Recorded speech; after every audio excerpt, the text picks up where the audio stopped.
When you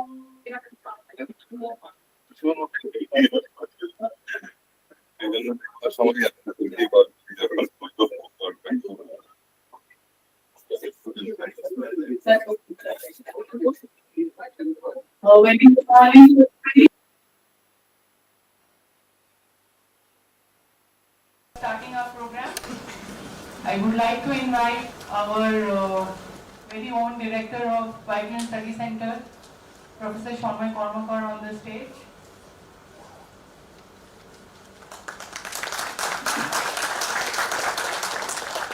Would request the Director of ABS Clinical Solutions, Dr. Balram Ghosh, on the stage.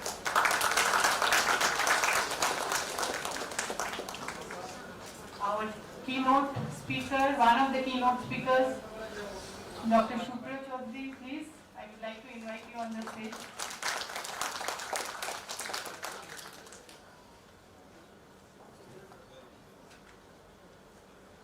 So thank you all for taking your seat on the dais. So this is a workshop which we have been organizing since a long time, and ABS Solutions has been supporting the center in assisting the other nitty-gritties of the program. So GCP, as everybody knows, it is an important criteria for those who are in clinical research. So I think many of you are in clinical research and many of you are wanting to be in this field. So GCP training is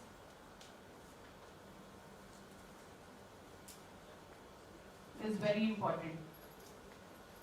For this, we always conduct this training within a gap of 6 months, and we always have good speakers with us so that you can get the best from the industry as well as academia. With this word, I would now like to call upon our director, Professor Kormakar, to officially inaugurate the function. Can we do the lamp again?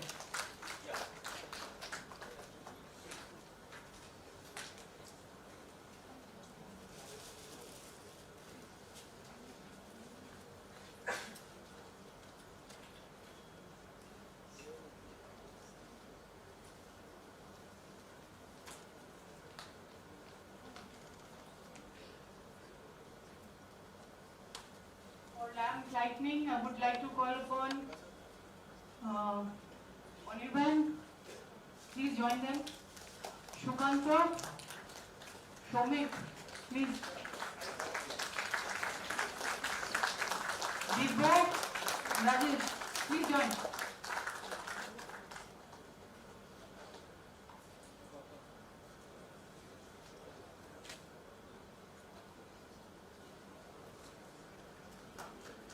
So what is the significance of lamp lightning? It can lead us from darkness to light. So with this motto, we would request everybody to take the place on the dais and off the dais.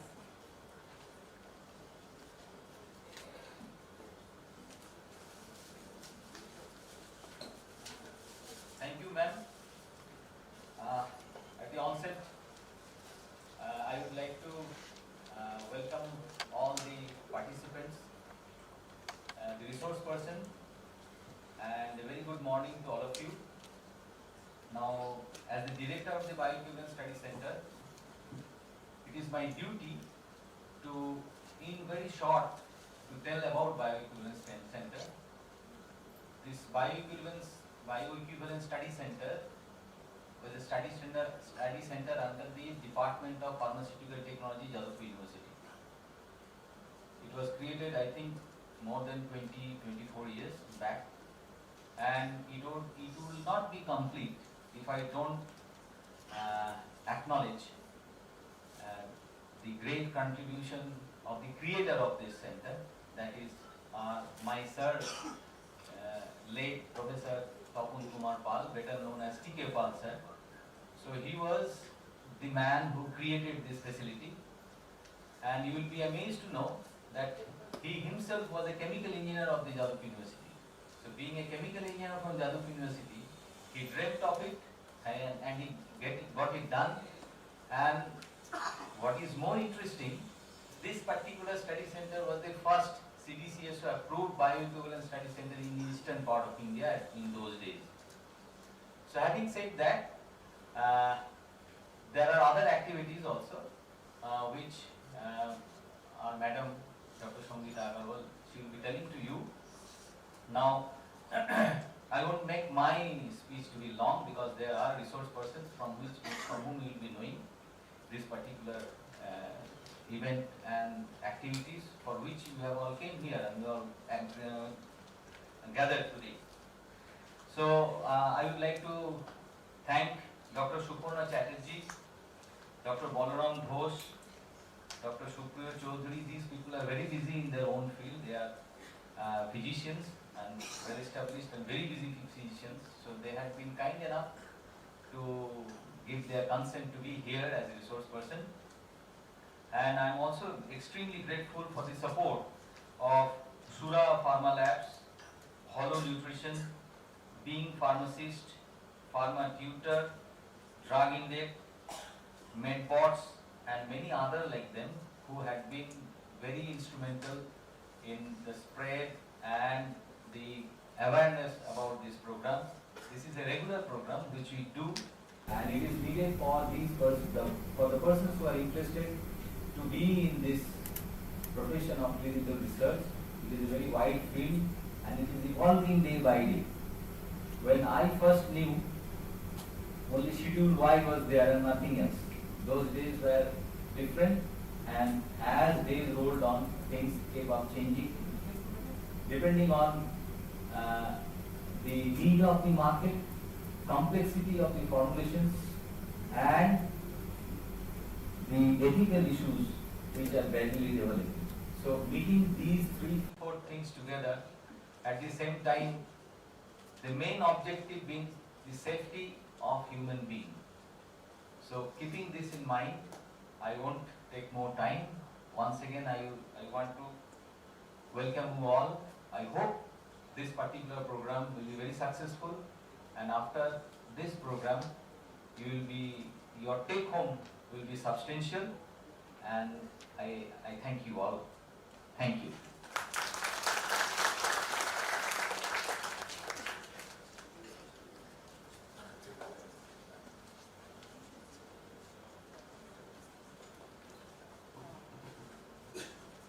Thank you, sir. Sir aptly remembered Professor Tikepal, and because of him we are here. Now I would like to call upon Dr. Balaram Ghosh. I'll give a very, very short introduction because he is somebody which we are very, very close. He is an MBBS, DGO, MD, DM, PhD from Jadavpur University. He also was a WHO fellow, and he is a faculty presently at Midnapur Medical College and in the capacity of Director, ABA Solutions. With this small introduction, I would like to call upon Dr. Ghosh to take the stage.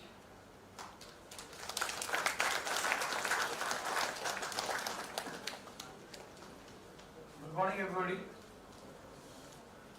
Thank you, Sangeeta, for introducing me. Actually, we are here for the GCP. That is a good clinical practice. There are few doctors here also. For the doctors here, anybody is MBBS? Yeah, two. So the doctor has got the certificate MBBS, so he can treat the patient, treat the human being, but he never do the research. Because the GCP full form is a good clinical research practice. Research is not, but it is always applied. When you do any sort of research, you have to do the GCP training. Because GCP is, why it is important?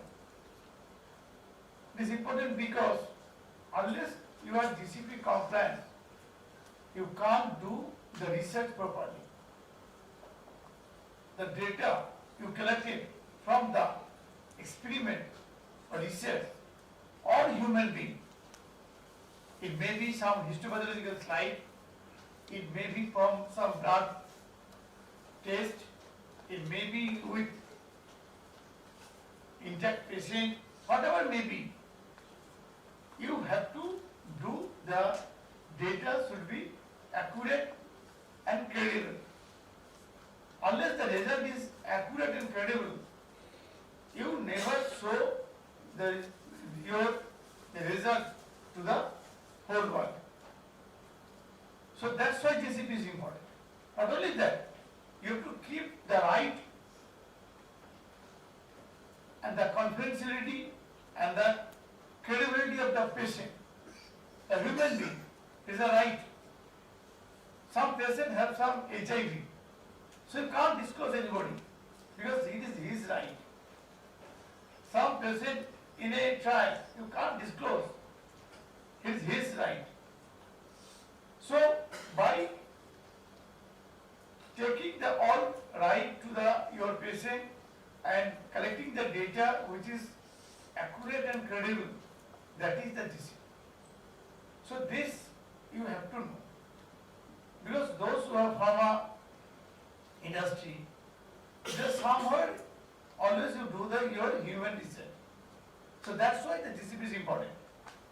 And for the doctors can treat the patient. That's why he got the certificate, he got the registration number. But unless otherwise you know the GCP, you don't know the methods how to do the research. There are so many things. GCP will not be completed in a single day, but it's an opening. Our learned speakers here to show you, to guide you how you will approach, and we will give you in your digital so many copies that you can go through it. Then you can know, because everybody is doing not a single research, different research. Somebody is doing with blood test, somebody is doing with some other fluids, somebody is doing something different. But the approach should be orientation on GCP. That's why GCP is very important. So here we are arranged, and I think there is a gap between, because our late Professor T.K. Pal do this GCP training twice in a year, but after there is a long gap here. But now we have started, so everybody, every year, after 6 month interval, we will do our GCP training, and I think we will also try for the GLP. Because for the pharma industry, those who are doing the laboratory, you have to know the GCLP training. Good clinical laboratory practice. You have to know. To do the test on human being, you have to know the GCP, and to handle the laboratory, you have to know the GCLP. So we also trying to do the same training here also with some of our learned good speakers, and this will continue you. So I welcome everybody here for your GCP. I am not in between your training, and also so I just call Sangeeta to start as early as possible. Thank you everybody.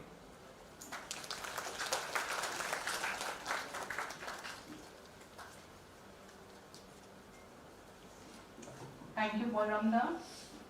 I think they will understand what is GCP, and then again they can also participate for GCLP, which we are planning.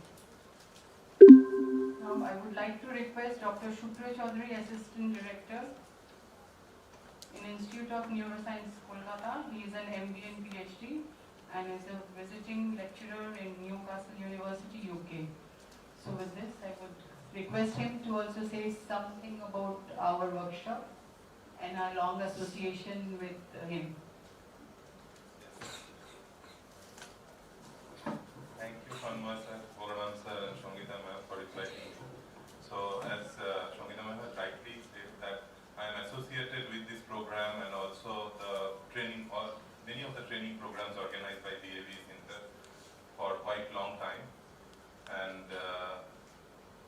thank you again for, I'm really delighted to see you again. And as Balaram sir has actually said that it is very important for every clinician and researchers to know GCP for the reason because it is the rules and regulations how the clinical trial should be conducted, clinical research should be conducted. I would just say one point that just like IT industry, clinical research industry is growing very well. And there is a lot of job opportunity in the clinical research industry. And I would say for the pharmacists, it is one of the industries where you can get your job. And to work in the field of clinical research, there are so many things you need to learn. But the beginning point should be, the point from where you should start is good clinical practice. So as everyone knows and everyone will acknowledge that GCP is a very big thing, and mostly it is it's a lesson of life. So the more you do research, you will learn more about the GCP. But one day will be quite a short time, but it will be a good starting point, and you will know about the guidelines and the rules and regulations so that you can study on your own. You can find the literature from where you can start reading about it. So with that, I will welcome you all, and I hope to interact with you a lot during the sessions, coming sessions. And I'll take 2 sessions, and Dr. Suparna Chatterjee and every other resource person will tell you something about GCP, and I hope at the end of the day, you will go back to your home with a lot of understanding on GCP. Thank you very much.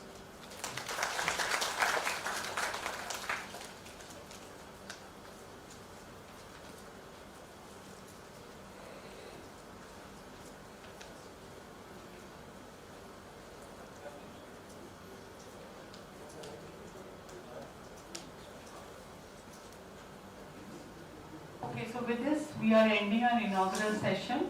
We would have a tea break and then we come back after 15 minutes. And for the students, please wait. We will have a pre-test. And for the dignitaries, I would like that you can go and have tea outside. So the students, they will give a test and then they will join you all. Participants. We are all students. A teacher is always a student. So please don't take it otherwise. We are all students. We are always learning and evolving. So all the participants, I think first we will take a pre-test and then we will test your knowledge after the session with a post-test. It's a workshop, no? So don't mind that you have to appear in exam because otherwise you cannot be learned. You cannot learn so many things. Okay. So before starting our main program, just inform from you, just to get information from you, how much you are aware of the subject. Okay. Okay. Okay, so a scan code is given, displayed. So you please scan, and with that you can get a link and you can do it on your mobile.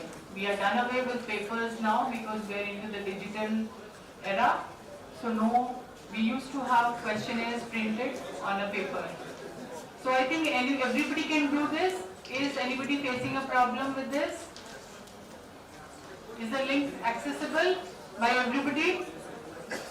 In case anybody is having problem, please let us know because your certificate will depend on whether you are appearing for both the test or not.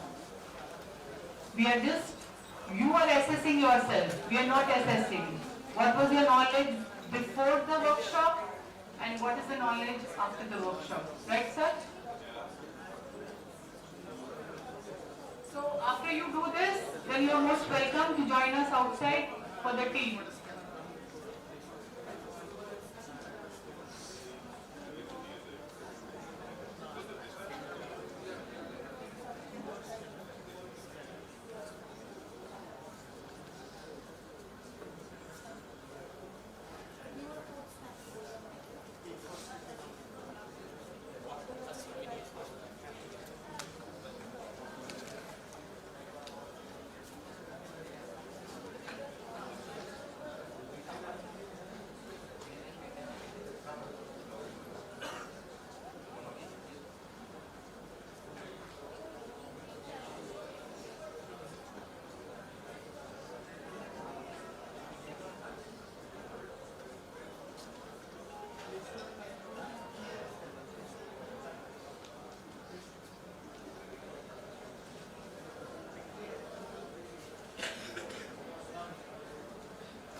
participants are requested, if you have completed your task, then row by row to go outside and take your breakfast, okay? So don't make hurry, come one by one, okay?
So please hurry up and take your seats.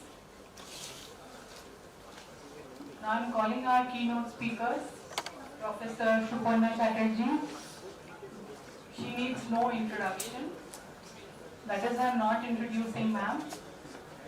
If you just do Google and you will get everything about her. So with this, I would like to call upon Madam to give her introductory overview on GCP.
Good morning, everyone.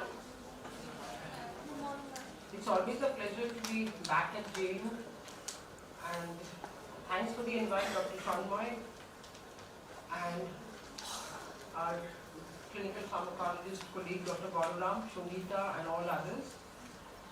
So, for this hybrid mode, good clinical practice workshop, I will be starting off with giving you a brief introduction and an overview of what good clinical practice is about, who are the stakeholders, and the basic things, and the remaining should be self-directed learning.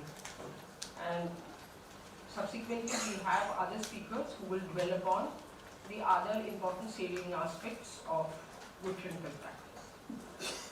So, it is indeed extremely important that you, before we start talking about good clinical research, you should have some idea about what clinical research is essentially about. What is clinical research, anybody? In your idea, what do we mean by clinical research? Not just research, clinical research. When we are trying the drug on the human species in 4 categories, like which are disease one, a normal patient, and other two to check the efficiency of the drug and if it's applicable for the market launch. So I do understand what you want to say, that you are trying to conduct some sort of research on human subjects to try to explore various aspects of a drug, you said, or a medicine. You're more or less correct, but we just need to a little bit of tweaking. That it is a systematic investigation. That means you must have a protocol based on which you have your research question addressed, you have your objectives, you have your methodology, you have how you're going to collect the data, how you're going to manage it, how you're going to analyze it, and of course the publication policy. So therefore, and whenever we talk about clinical research, it is essentially we switch off from lab to human beings. So it is not non-clinical, it is basically clinical research. So your subjects are essentially human beings or biological samples. And this is essentially done in order to generate generalizable knowledge. That means you are doing it on a sample population and on a sample of patients, whoever it may be, say diabetic or hypertensive, and thereafter whatever findings you get on your sample, you try to extrapolate that data into the general population at large. So that is what is essentially clinical research, because all applications of good clinical practice are essentially based on clinical research related activities. So therefore, the whatever type of clinical research you are undertaking, the first and foremost milestone of any research, in order to be, what I should say, in order to be morally correct, it is the fact that it must abide by the principles of basic biomedical research ethics. And therefore, the right of any human participant should be able to understand what is the nature of the research which you are undertaking, what are the likely risks or the anticipated benefits that that participant is likely to anticipate from participation in this clinical research, and he has every right to either agree or disagree to participate. So these are the main three basic things. That means you have to inform what type of research and why you are doing it. The second thing is that what are the likely risks and what may be the anticipated benefits. And lastly, he has every right at any point of time to withdraw from whatever research he or she is undertaking. But the main important thing in clinical research, because it involves clinicians and healthcare workers, is that there is a misunderstanding between what is routine clinical care versus what is clinical research. Because the investigator in most of the times is essentially your attending clinician. So therefore, when you go to a hospital or an outdoor, which is both a hospital which is providing you clinical service for your day-to-day activity, plus the same physician and the same setup can be a site for clinical research, the participant, the distinction between a patient and a participant is essentially exceedingly very fine difference, but there is often misconception. When you are going and visiting a clinician as a doctor, the doctor is going to prescribe you with medications or devices, whatever it may be, of proven effectiveness. So that is already available in the market, and therefore it is proven efficacy which outweighs the risk. That's why he is prescribing you.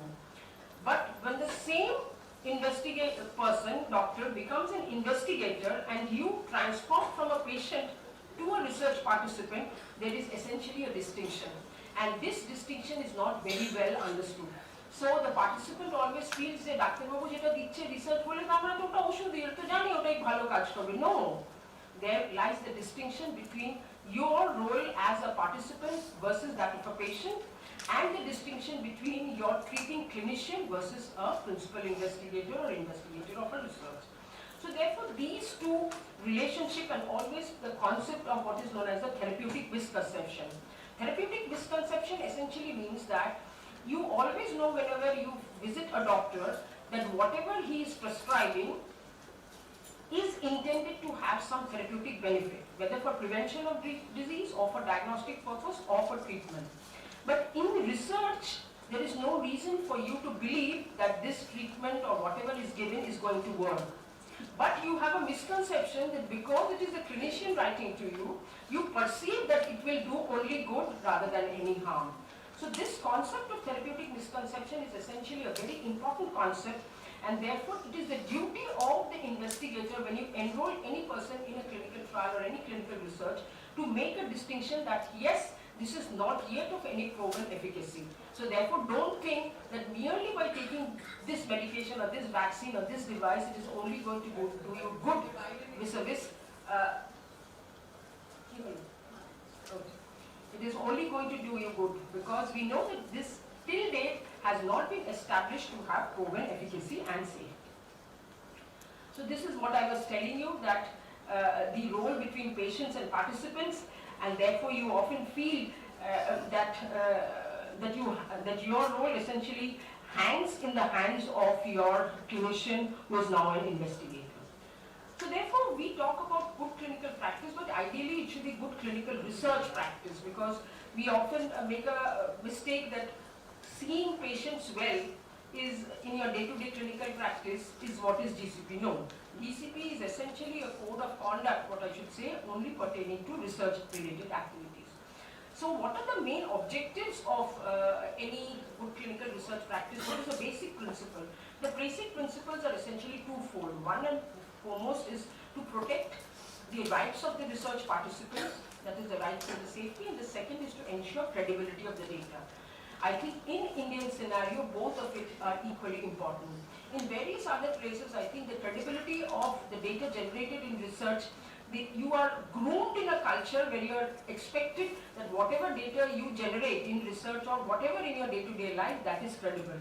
But that is not always the thing in our country. By default, it appears that whatever data you are generating is unlikely to be true, and you have to be very careful, and we have to tell you that please be sure that whatever, whether it is your routine activities, whatever you are doing, please ensure that the data which you are generating is credible and it is correct and authentic. Because what happens is that you conduct with regard to clinical trials, if it is a multi-centric, multinational trial, that means this trial is being conducted in several countries, you would essentially believe that the data generated from each of these centers is authentic, so that this data can be accepted and utilized by all other countries as well for their regulatory submission.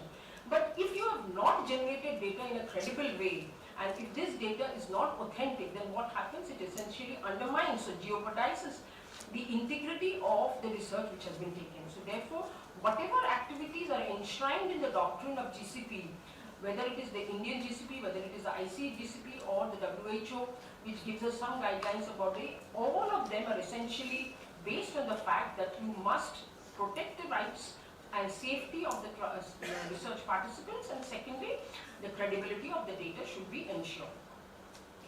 Now, the question comes is that the standards of good clinical practice is essentially related to all activities which are related to any clinical research. It is related from the very inception when you're thinking about the design of a study. Secondly, during the conduct of the study. Third, during the phase of monitoring of a study, recording of data, auditing, reporting, and even publishing. So all facets of any clinical research, from the very onset of when you are essentially designing your study, you're writing the protocol, you're thinking about whom to include, whom not to include, every component of it is essentially falls under the domain of good clinical research practice. So therefore, remember that the ICH guidelines, that is the International Conference for Harmonization Guidelines of GCP, essentially dwells upon all aspects. That is, it sets the standard which you must achieve in order to conduct clinical trials. So therefore, the next question is therefore why GCP? GCP essentially will provide who are the stakeholders of, say for example, if you are only talking about clinical trial or BAB studies, who are the stakeholders? Kara involved, who are the people or institutions or organizations who are involved in the conduct of any clinical trial or say BAB study? Kara bolo. Who are the stakeholders? Number one, investigators, very good. Number, participants, very good. Somebody said, sponsors, ethics committee, very good. And lastly, the regulatory authority.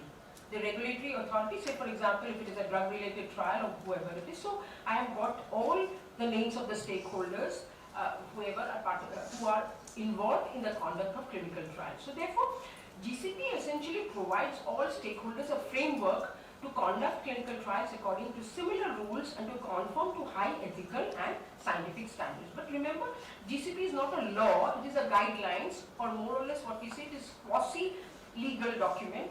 Unless and until it becomes, say for example in India, what is the law which you need to obey in order to, which you need to comply or abide by when you are conducting clinical trials in India? Anybody? In order to conduct clinical trials in India, what law you must follow? Anybody? BAB study বা clinical trial, regulatory clinical trial করতে গেলে কোন আইনটা আমাকে follow করতে হবে? What is NDCT? New Drugs and Clinical Trial Rules. The last one which is now in place is NDCT 2019. So for the conduct of regulatory clinical trials, you must abide by NDCT 2019. But guidelines which you need to follow are essentially various types of guidelines are there.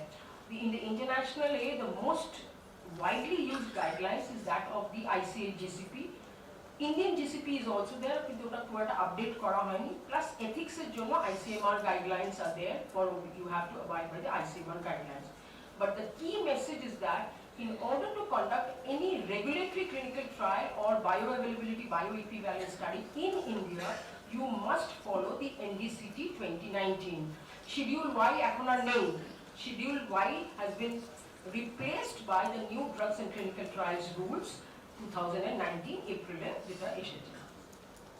Now that is what we were saying, that these are all the stakeholders, that is the institutional IRB or institutional ethics committee, the investigator, the sponsor, the regulator, and of course you have the ethics committee as well. So GCP is applicable for what? And on what type of studies is GCP applicable? Remember, GCP is applicable for prophylactic studies, for diagnostic studies and therapeutic trials. Now anyone tell me what is the difference between all these three? Prophylactic trial mane ki, therapeutic trial mane ki, diagnostic trial mane ki? Anyone? Try to explain to me why I have written all three separately. With an example. Anyone? Right? Ma'am যখন কোন disease না হওয়ার জন্য যে ট্রিটমেন্টটা দেই যেমন vaccine সেটা profile Absolutely correct. Say for example, we give the majority of the vaccines are essentially for prevention of a disease. Say for example, polio, hepatitis B, whatever vaccines, majority of the vaccines are prophylactic vaccines. That means you are administering it to healthy individuals in order to prevent the occurrence of the disease. The second is diagnostic.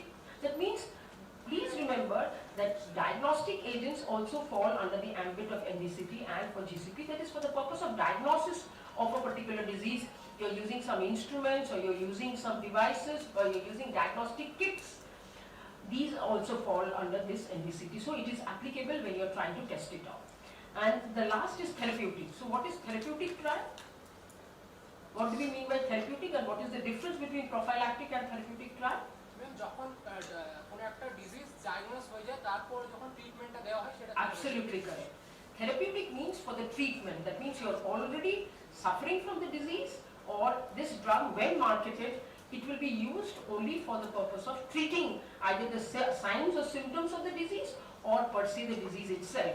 Say for example, you're doing a clinical trial of anti-inflammatory agents or analgesic agents. This will mainly control the inflammation or the pain related to various inflammatory disorders. Or you're bringing in an antibiotic trial or antifungal trial. You are using it for treating that particular infection in the individual. So it is GCP is applicable for whatever may be the nature of your trial, whether it is for prophylactic purpose, the molecule is going to come, or for therapeutic or for diagnostic purpose. It is applicable for drugs, devices, and even for procedures. You are doing, say for example, laparoscopic cholecystectomy, you use previously 4 ports were used, now 2 ports. Now if there is some sophisticated methodology which is coming up with only 1 port, if you are going to do it, evaluate it in the form of a clinical research as a trial, that also GCP will essentially follow. So on pump and off pump coronary artery bypass graft. Previously everybody used to do using the on pump, that is you have your entire circulation is taken care of a machine and therefore your blood gets aerated and then it comes back.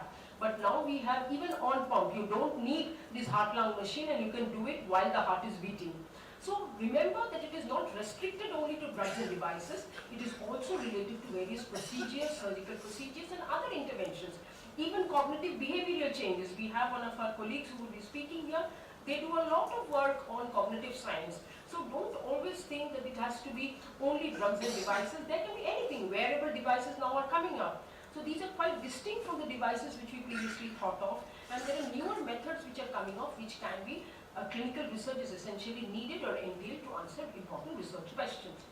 It is applicable for all sponsors. Please remember, don't think that if any research is sponsored by the Government of India or the Indian Council of Medical Research, the applicable law or the guidelines does not take place. Not at all. Whoever is the sponsor, whether it is a pharmaceutical company, whether it is Jadavpur University funding any research proposal itself for a clinical trial, whether it is a group of people who have found a trustee, whether it is an NGO trying to do any particular trial, whether it is Department of Science and Technology, anyone who is sponsoring and is taking the overall responsibility of the trial falls under the ambit of good clinical research practice.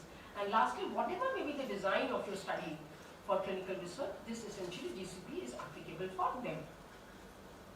So some of the historical past perspectives of all, always something bad or something terrible must happen before we essentially realize that na ebar kichu korte hobe. This happens across the country.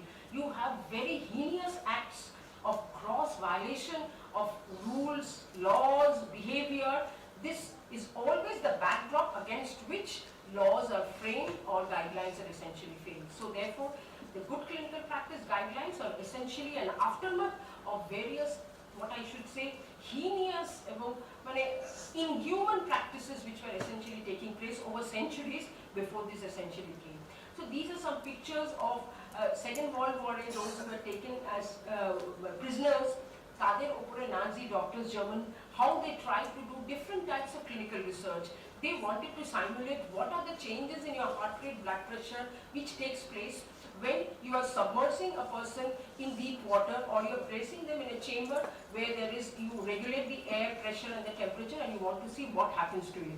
So without even taking permission, because they were prisoners of war, they were done. They were put down into deep freezing water to see what changes in your blood pressure is taking place and when you are going to die, and what are the heart rate, blood pressure, respiratory changes taking place. So these are all available in the public domain, and you can see how these Nazi doctors essentially inflicted various types of clinical research for the purpose of their own will. So these are all available, so no need to highlight to you. And therefore, these inhuman, unscientific, unethical practices essentially led to the development of what is known as the Nuremberg Code. Nuremberg is a place in Germany, and therefore there was a huge civil, there was a court case, and as a result of that court case, there were several Nazi doctors were put behind bars, and that essentially led to the entire world coming up with a code of conduct for conducting ethical research. And that essentially enshrines the basic principles of what came into action as the GCP. So these are the Nazi doctors in the Nuremberg Code, and how human rights were essentially violated because of this. And this essentially led to the declaration of the Helsinki, which we have. This was first adopted by the 18th World Medical Assembly in Helsinki, and there are several revisions of the Declaration of Helsinki which has taken place in 2000, and the published one latest is of 2013. But the other one is also under revision, which is available, but the final one is yet to come up, the last revision, which will come up in 2024. But the latest revision has essentially taken place in 2013, that is in Brazil. So this Declaration of Helsinki essentially tells you lays down the principles, ethical principles for medical research involving human subjects. And that is what I was telling you, that the latest amendment which is already available is 2013, and the next one which is going to come is in 2024 itself. So these tells you there are various 37 points which are under the Declaration of Helsinki, but because of paucity of time, I request you to yourselves have an update on it. So some of the basic things which some of the basic principles which are enshrined, I put in a couple of them, that is, the design and performance of each experimental procedure involving human subjects should be clearly formulated in an experimental protocol, which should be transmitted to a specially appointed independent committee for consideration, comment and guidance. So therefore it tells you that whatever research you're going to do, it must have a protocol. আমার ইচ্ছে হলো একটু research একটু research খেলা করি, এই 15 গো একটা আধ পাতা লিখলাম, তারপর একটা শুরু করে দিলাম। No, that is not how any research project essentially has to be undertaken. You must have a detailed protocol, and that protocol must pass review and critically review, and not an ethics committee, oh ja korche shobi approve kore dicche ki ache. No, there are many people who are active investigators, who are members of ethics committee. Therefore, the responsibilities of ensuring compliance with GCP essentially falls on ethics committee members as well. Not only investigators and their team, but it is applicable for all. Many of you may be working as monitors in CROs. Many of you may be working as, what I should say, as a clinical research coordinator. Many of you are here ethics committee members or even ethics committee member secretaries. So for each one of us, whatever shoes we are putting on, whether we are putting on the shoes on behalf of the sponsor, on behalf of the ethics committee, or on behalf of the investigator or their team, these guidelines are essentially applicable. So therefore, there are several other unethical studies which essentially took place. One of this was the Tuskegee syphilis style study which happened in America. Tokon already penicillin had received approval, but what happened is that the American doctors, they wanted to see what would happen to patients of syphilis if you did not give them penicillin, তাদের natural course of the disease কি হতো এবং কাদের উপরে করেছিল, কাদের উপর penicillin দেওয়া হয়নি, blacks, African blacks. So therefore that essentially is unethical.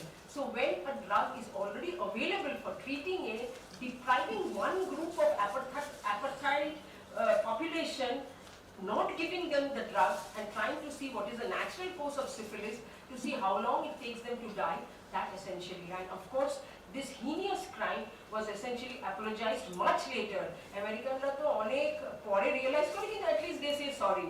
So therefore, in 1997, we see Bill Clinton apologizing to the air that what incorrect thing they had done, and what they really did, they realized the damage which was done, the moral, what I should say, the gross violation of moral grounds of conducting such research was done, and therefore a huge amount of compensation which was paid, and a consortium was essentially prepared to take place.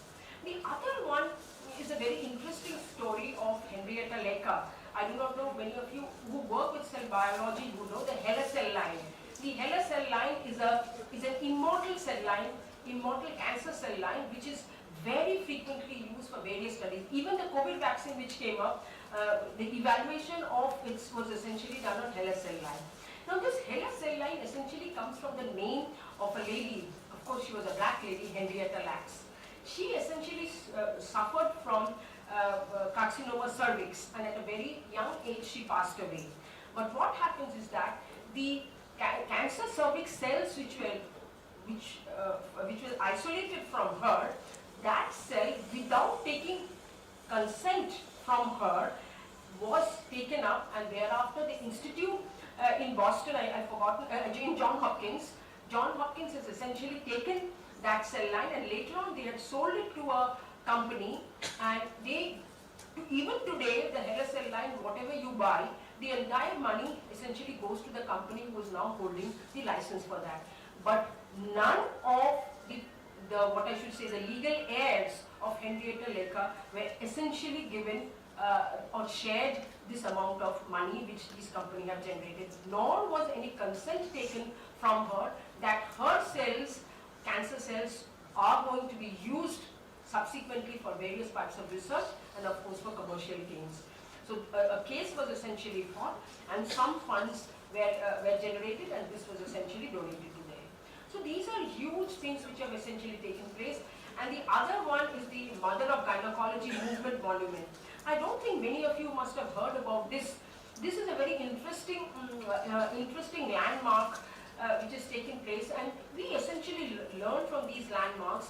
And this Mothers of Gynecology Movement, this entire deals with 3 black women who were operated upon by a very renowned Simpson, very renowned gynecologist, without taking any consent. These were some operative interventions where gynecological operative interventions were conducted in these women, afflicting them pain without doing these operations, without giving anesthesia. So, but this person who did it, became a very renowned gynecologist by the name of Wills Simpson. Simpsoner name onek kichu gynecology, father of gynecology eke bola hoy. But subsequently what happened was they realized that these 3 women, they were essentially, the 3 joner name Lucy, Anarka and Betsy.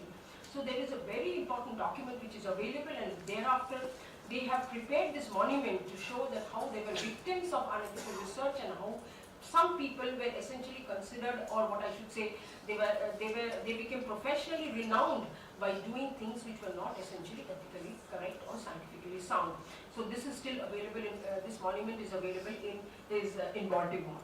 So therefore you see there are these vesicovaginal fistula, and this is the person, and you can look at the website, that is the Anarchy Lucy Betsy org. This is an organization which we have come up, and which this is the victim, William Simpson. So you see these are the various, and these are not very old, these are in this century itself which have taken place. So this essentially led to the formulation after the Declaration of Helsinki. You also have the Belmont Report. This Belmont Report was essentially prepared in 1979, and this was essentially another important doctrine which lays down the basic principles of ethics and for conducting how ethically you should conduct clinical studies. So coming down to the principles of biomedical ethics, the four basic principles. One is autonomy. Autonomy means ki you respect the subjects, participants. এটা হচ্ছে autonomy, মানে আমার free will আছে, আমি থাকতে চাই কি চাই না, কিভাবে থাকতে চাই রিসার্চে. First is autonomy.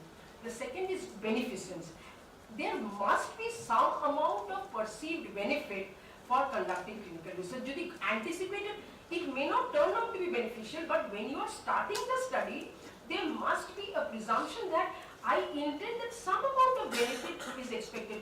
It may not be individual benefit, it may be for the scientific community some benefit it might be taking place. So therefore, some anticipated benefit must be there. The third is justice, equitable distribution of benefits and research. So this is, you can't have segregation of people that the benefits will be for one people who are socioeconomically affluent, who are well off educated, who have the means to go to corporate hospitals. For them, you will have the active control group versus the test group for which you do not know how it is going to act. You will do that and recruit those subjects from patients who are coming to the government hospital. That is not equitable distribution of risk and benefits. So every person must have the equal right to benefit, or the likelihood of harm should be equitably distributed. So that is what is the principle of justice. And lastly, even if you can't do any good, do no harm. So that these are the four basic principles. সবকিছু জিসিপিতে ভুলে গেলেও এই চারটি জিনিস মনে রাখো: autonomy, justice, beneficence and non-maleficence. So these are the four things which you must know. যে এইটা হচ্ছে চারটে basic principles of good clinical practice are with regard to it. So I have already told you in চারটে. So for the purpose of autonomy, what instrument বা কিভাবে তুমি autonomy কে assess করবে বা ensure করবে, that is by taking correctly informed consent. Justice হচ্ছে equitable selection when you are including or excluding subjects, how you are going to have the subject eligibility criteria laid down. That is essentially all the principle. The justice is ensured in that. Third is beneficence and non-maleficence is based on the protocol how you have designed. And therefore, it is the duty of the ethics committee to ensure that these principles are not only laid down but also enacted. আরেকটা basic এখানে হয়তো 5-6 জন আছেন যারা ethics committee member আছেন, to them I would appeal. It is often mistaken that once you approve a protocol and you see that it is scientifically sound and it is abiding, your duty does not end there. আপনি approve করে দিলেন কিন্তু যা actually করা হচ্ছে তার মধ্যে বিরাট ফারাক। আমাদের ইন্ডিয়াতে প্রচুর আইন আছে, কিন্তু আইনটা যে enforced হচ্ছে কিনা, implemented হচ্ছে কিনা সেটা দেখার কিছু নেই. Therefore we are practically living in a lawless jungle. So therefore an ethics committee also, you must audit or monitor ongoing studies. যে তুমি যে ethics committee থেকে approve দিয়ে করেছো, are they taking the informed consent in the correct way in which they should take? Are they documenting it everything? Because from the sponsor side, monitor will do their duty, but as an ethics committee member, it is also your duty. Your duty does not merely end by approving, but also by monitoring ongoing studies. So that is also essentially very important. So we come to the last important aspects of the GCP, and the most commonly prevalent used guidelines for GCP is the ICH. Now what does this ICH stand? ICH Institute of Child Health নয়, ICH stands for International Conference on Harmonization. Harmonization মানে কি? Harmonization মানে বাংলায় কি? Harmonize করা মানে কি? তাহলে harmonize করা মানে সকলের একটা মেলবন্ধন, এর সাথে হ্যাঁ জুড়ে দিয়ে যাতে একটা হারমোনিয়াস বি ইউ আর আমি সুপ্রিয় কি অ্যাপ্রোপ্রিয়েট বাংলা কথাটা হবে হারমোনাইজেশনে? আমার বাংলা ইজ সো উইক। হারমোনাইজেশনে দিদি, হারমোনাইজেশনে বাংলা ও এখন সবাই আমরা গুগল দেখব, সমন্বয়। হ্যাঁ, সমন্বয় would be right. That reminds me, ছোট্ট একটা মজার informed consent form-এ we develop it in English and then we translate Google Translator into into Hindi, Bangla, and whatever it is. So what happened is that yesterday only in my college also, I was in my department, I was sharing. There was a Google translated form which came up to me where I saw, আমরা কি লিখি informed consent form এ subject মানে subject ID মানে যে research participant এ হচ্ছে তার একটা ID R date of signature. তো সেটা হিন্দিতে যখন ট্রান্সফর্ম হয়েছে সেটা সাবজেক্টটা হয়ে গেছে বিষয় আর ডেটটা হয়ে গেছে খেজুর খেজুর তো সুতরাং this is what happens when you go for Google translation if you don't really read it. So that is what I was Ma'am, saying. I want to have a question. Yes. Ma'am, actually I'm a ethical member বসে বসে বলো from Bodhgaya Institute of Technology. হ্যাঁ। তো আমি একটা কথা এখানে জানতে চাইছি, মেম্বার তো হয়ে গেছি, কাজটা বোঝার চেষ্টা করছি। আপনার কাছে একটা ইম্পর্টেন্ট কোশ্চেন আমি জানতে চাইছি, কোনো এই ধরনের যদি কেস হয় যেরকম আপনি একটু আগে বলছিলেন, তো তখন আমরা এর মধ্যে কিভাবে রেসপন্সিবল থাকছি সেটা যদি একটু শর্টে বলেন। At the end of my talk I will definitely address your question, sure. Okay. So this international conference on harmonization, which was established in 1996, was a joint initiative of the regulators, the industries from 3 regions, USA, European Union and Japan. And there were 3 independent observers also from WHO, Canada থেকে ওদের representation ছিল, Pharmaceutical Manufacturers International Federation of Pharmaceutical Manufacturers Association, and their observers were there. So যৌথভাবে across all countries, so that if we abide by these ICH-GCP principles, then what happens is that whatever study you are undertaking, it will be mutually acceptable. তখন America বলতে পারবে না, না আপনারা কি স্ট্যান্ডার্ডে করেছেন আমরা অ্যাকসেপ্ট করব না, জাপান বলতে পারবে না। So mutually you agree that if we all follow these guidelines, all data which are generated or all studies which are generated abiding by this will be acceptable by the regulatory authorities of the respective countries, and also any other, even if it is non-regulatory, you ensure that you have followed the basic standards for conducting good clinical research. So that is why these guidelines were essentially laid down. So these essentially have undergone modification over the years, but please remember what ICH stands for and what essentially are laid down in this ICH-GCP.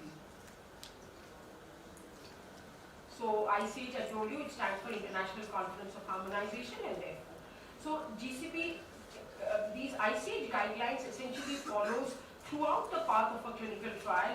Even when you're writing your final trial report, these are essentially still applicable. Now, very quickly, I will go through some of the basic principles of the ICH-GCP, and under ICH-GCP you have different segments which are available. We usually refer to the E6 because the E6 is the one which is mainly related to clinical trial. These are multidisciplinary topics যেগুলো আছে, তার মধ্যে বিভিন্ন রকমের যেগুলো আছে। এবার principles of GCP, the first principle আসছি, that clinical trials should be conducted in accordance with the Declaration of Helsinki, with good clinical practice and all applicable regulatory guidelines. The second principle is that the trial undertaken only if the benefits justify the risk. I mean, there must be some amount of benefit which outweighs the anticipated risk, then only should you allow such a study to be undertaken. The third principle is the right, safety and well-being of the trial subjects should prevail over interest of science and society. That means ওই যে under water deep sea এর মধ্যে তলায় দিয়ে দিচ্ছে, তুমি ইতিহাসে তুমি বিরাট সায়েন্স বিজ্ঞান করতে চাইছো, but what is the benefit to the individual? তুমি তাকে, because he or she is a prisoner of war, what physiological changes are taking place by putting somebody under deep sea or under cold water or depriving him of the oxygen to see, a vigyan cannot be acceptable. Any research which puts a human subject to an undue amount of what I should say harm, no benefits can outweigh such risks. So therefore, the right, safety and well-being of the trial subjects is of utmost importance. The fourth principle is essentially adequate data should be there to support the proposed clinical trial. তুমি কেন করতে চাইছো সেটার একটা justification should be available. That is why need repetitive research. আমাদের দেশে research কি আমরা বলি মেজরিটি হচ্ছে রিচাষ, একবার চাষ হয়ে গেছে তারপরে একটু এদিকটা একটু পাল্টে দিলাম ওই দিকটা একটু পাল্টে দিলাম, সেটাই। We lack creativity. 95% of the research which is done in India, truly speaking, it is not criticizing, If you really think, it is our fallacy that we have not made our children from the very small age to think about any creative solutions. To share with you how things in other countries are different, because they inculcate the children to start on their own. আমাদের এখানে বাচ্চাদের স্কুলের project মানে কি বাবা মার project, আর নাহলে যাদের একটু পয়সা কড়ি আছে ওই টিচারদের বা ছোট ছোট এখানে মাধ্যমিকের বা আইসিএসসি প্রজেক্ট বা সিবিএসসি প্রজেক্ট করে দেওয়া হয়। This is the advertisement from A to Z, you pay them, the idea is there, everything, তাহলে বাবা করে দিল গুগল সার্চ করে কালার প্রিন্ট আউট, বাবার অফিস থেকে বেরোলো না আমি মায়ের স্কুল থেকে বেরোলো দিয়ে প্রজেক্ট হয়ে গেল। See the contrast. I have a friend of mine who works, she was once upon my student, now she's working in the US. She has twin children who are 4 বা 5 বছরের। ওদের 2 মাস গরমের সময় ছুটি থাকে, ওদের বলেছে একটা প্রজেক্ট ডিজাইন করতে। তা লাফাতে লাফাতে ও ছেলে বলেছে অনেক ভাবছে যে কি করবে।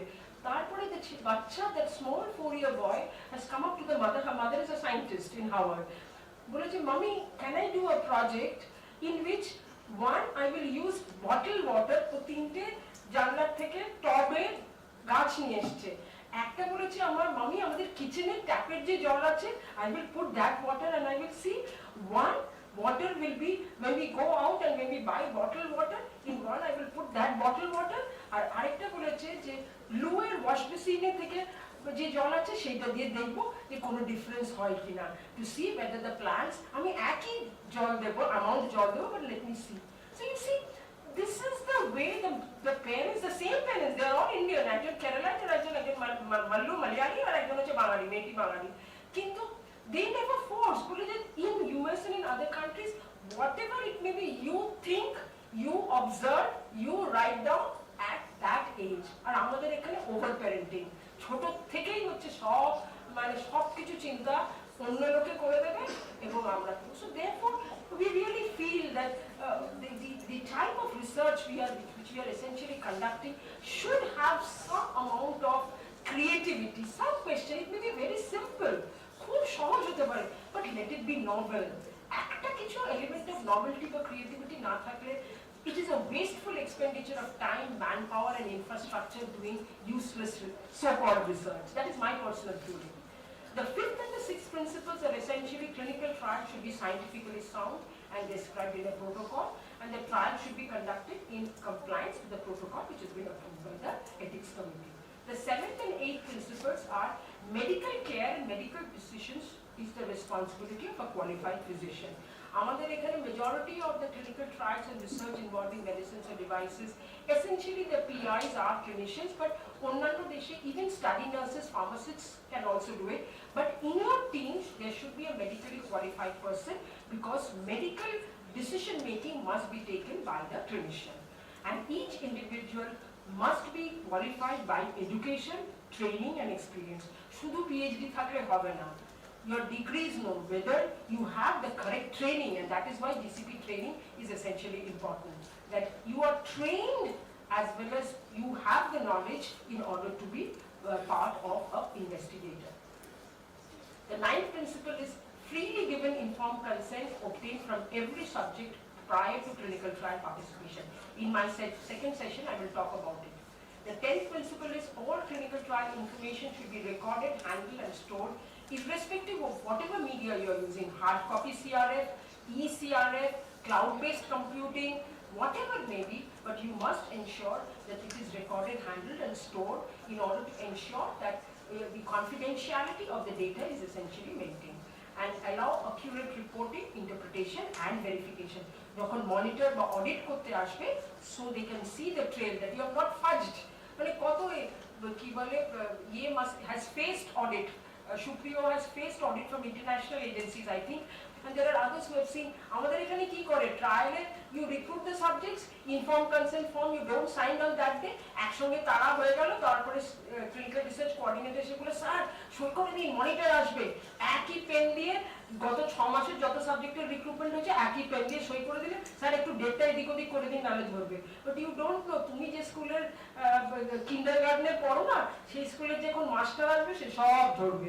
So আমাদের endocrinology they had an international study in which they came and they just compared the ink and they said they understood that these were not they were not generated contemporaneously. মানে যখন সই করার কথা তুমি করনি, তুমি backtrack করেছো। So therefore, don't think that you are the headmaster of every art. তোমারও বাপ ঠাকুরদাদা আছে, তারাও কিন্তু অনেক মানে হয়তো বিচক্ষণ, তারা তোমার কিছু কিছু দিকের থেকে তাদের কিন্তু বিদ্যে বুদ্ধি বা কিন্তু অধিক থাকতেই পারে। So you will get caught if you try to be too dishonest.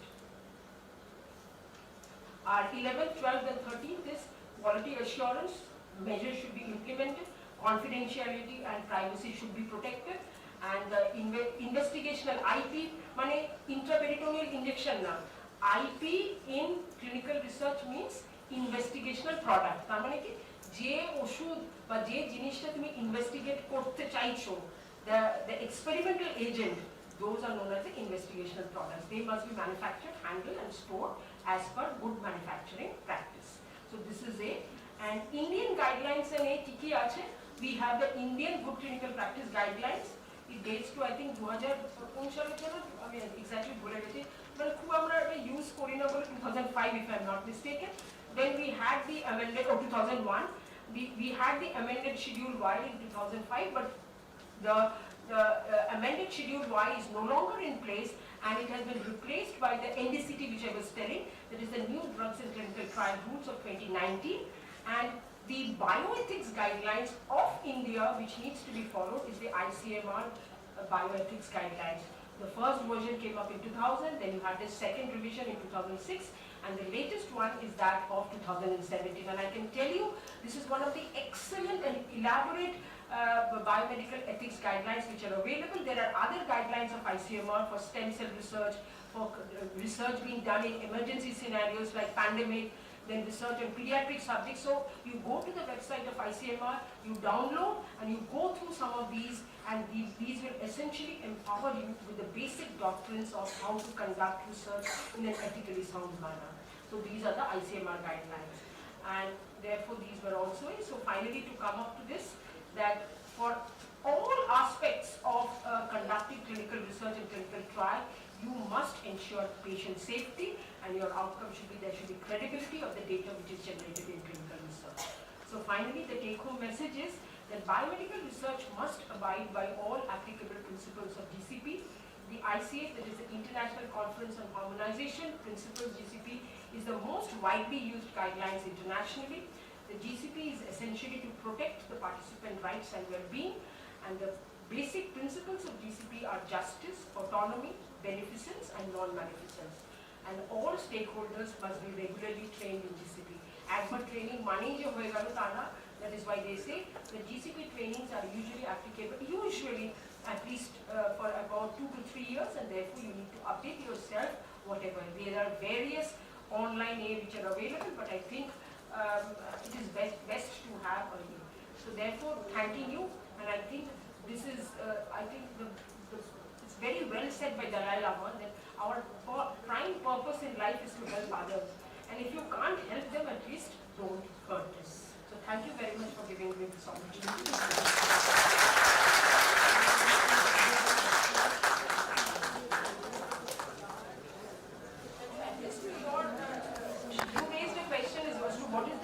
Responsibilities of an ethics committee member when you find that something has not taken place in the way it has to be. The first responsibility, what do you think? আমি উত্তর বলবো না। What তুমি একজন ethics committee, you are a member, and you have observed that during the conduct of a study which you have approved, things are not going as per protocol.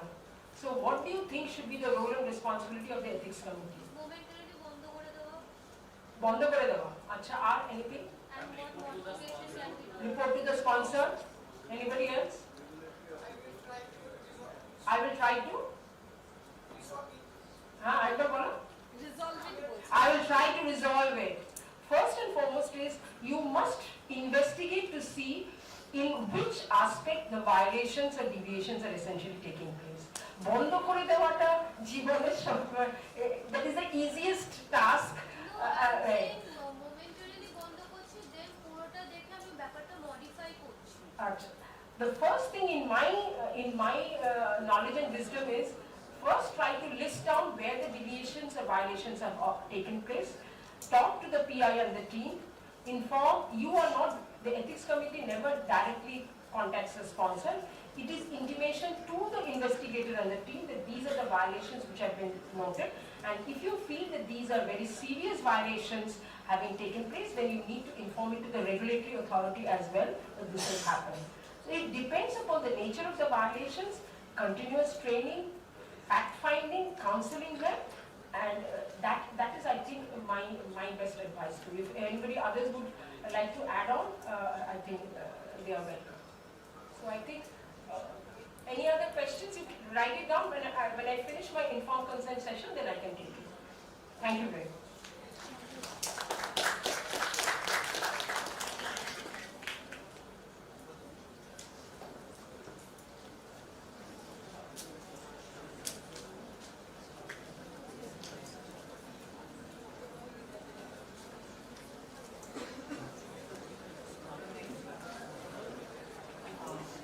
So we really enjoyed the talk given by ma'am, and whenever she is there on the dais, nobody leaves the room, I think. And it is really true. So ma'am, thank you for your excellent talk. So she would take a break for some time, and now we are calling our next speaker, Dr. Shukla Chaudhary, on the dais.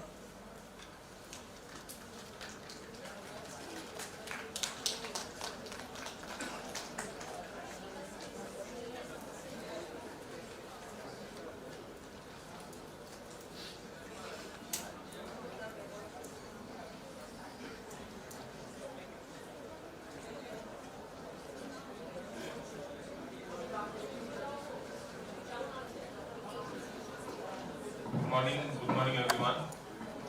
So it is always a pleasure to listen to Dr. Suparna Chatterjee's talk. She is always my teacher, she has been my teacher and always my teacher. And as a filler I am coming here, I mean, because she needs some rest. So I am here to fill the gap. And, alright. So, you know. As the teacher, so is the student. Yeah, okay, thank you. So, we have learned by now, we learned about the principles of GCP. And I myself is a worker, a practitioner you may say, a practitioner of the clinical research. And that's how I earn my bread and butter. So I will talk to you about how it is done in reality.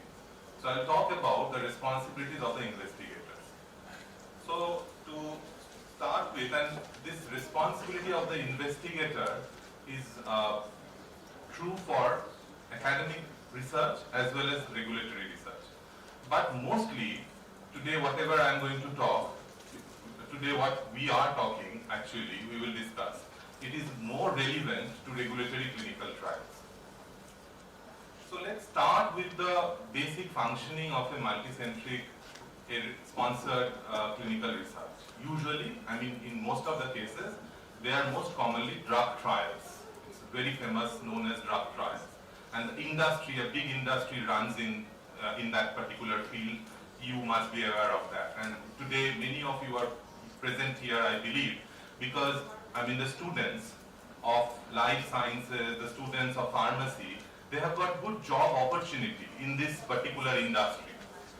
So, I mean, how it runs, a molecule, it belongs to whom in an industry scenario? Usually it belongs to a pharmaceutical companies, and the pharmaceutical companies are usually fund the research, but they do not have their own patients. So they need the patients, and which needs to be recruited from the study sites. And what are the study sites? Study sites are the center, or it may be a hospital, it may be a private clinic, it may be a multidisciplinary OPD or an outpatient department or an inpatient department where the data, the real data for the clinical research or for the clinical trial is getting collected. So that is called as site.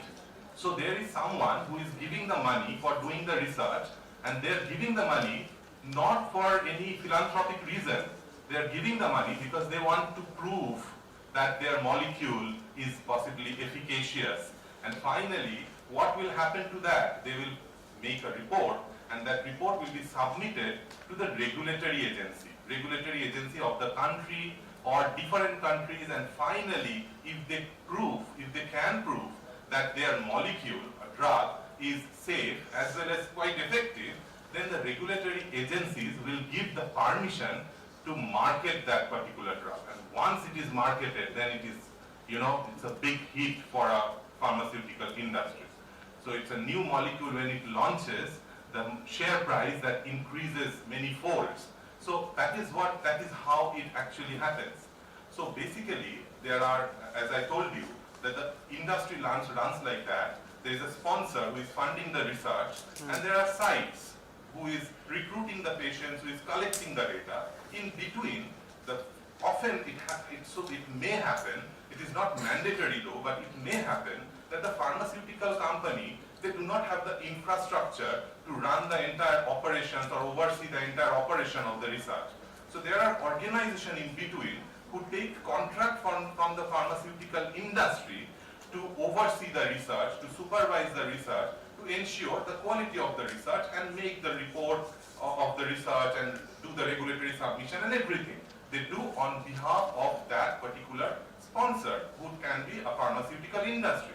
And that particular section or that particular industry in between the sponsor and the investigators or the site is known as contract research organization, because they are taking a contract from the sponsor and they are doing the research on behalf of the sponsor. That's why they are called as a contract research organization. So by now we know that these are the three main tiers of clinical research or industry-driven clinical research. Now, leader of the site is basically investigator. Or what does it mean?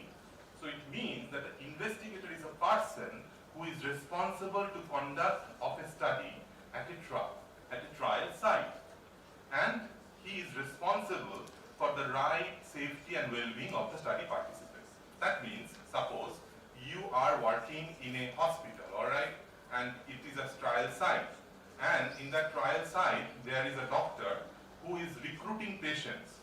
So the doctor who is recruiting patients and who is trying that particular molecule, new research molecule to the patients, he becomes the investigator, alright? So the investigator is often also termed as a principal investigator. Not necessarily, but the investigators can be called as a principal investigator or a co-investigator. A principal investigator is basically the leader of the investigator who coordinates among different investigators in the site. If it is a multicentric study, then it may so happen that the investigator is coordinating the different investigators who is sitting in different sites. Say for example, if there is a multicentric study where there are sites in Calcutta, one site in Calcutta, one site in Mumbai, one site in Hyderabad, and there is one principal investigator who is the head of those investigators, and he is coordinating between all these investigators. So he is the principal investigator, often called as a lead investigator too in industry practice. So basically, for all practical purpose, principal investigator is the leader for that particular site. He is the head for all the research activities of that particular project, of that particular site. And he himself, as you will be aware of, and you possibly know who are participating already in the clinical trial, that a regulatory trial has got so many activities involved. It's really a full-time task. It has got many activities to do. So the investigator will never be able to do all these activities by themselves, by himself or herself. So he has to deploy the activities to other people. So there must be some other doctors who is more or less equally qualified or equally qualified to that investigator, to the principal investigator, who can help him or her in conducting the clinical trial. They are called as co-investigators. Okay? So this is how it is defined. The principal investigator is the head of the site, and some doctors who are helping the principal investigators, they are co-investigators. And by now, from now onwards, we often say that the investigator is almost synonymous with principal investigator. So, the first and foremost criteria for principal investigator or investigator, any investigator, is he has to be qualified. But qualified by what means? Qualified by means of education, by training, and by experience. And whoever has worked in a clinical trial, or whoever is actually trying to get into a clinical trial industry, they will know when the sponsor try to select an investigator, what are the first thing they ask for? They ask for these three things, right? The CV of the investigator, the medical registration certificate of the investigator, and the GCP training certificate of the investigator. But we must know that why they are asking for these three things. They are asking for these three things because this MRC or medical registration certificate gives them the assurance that they are educationally qualified.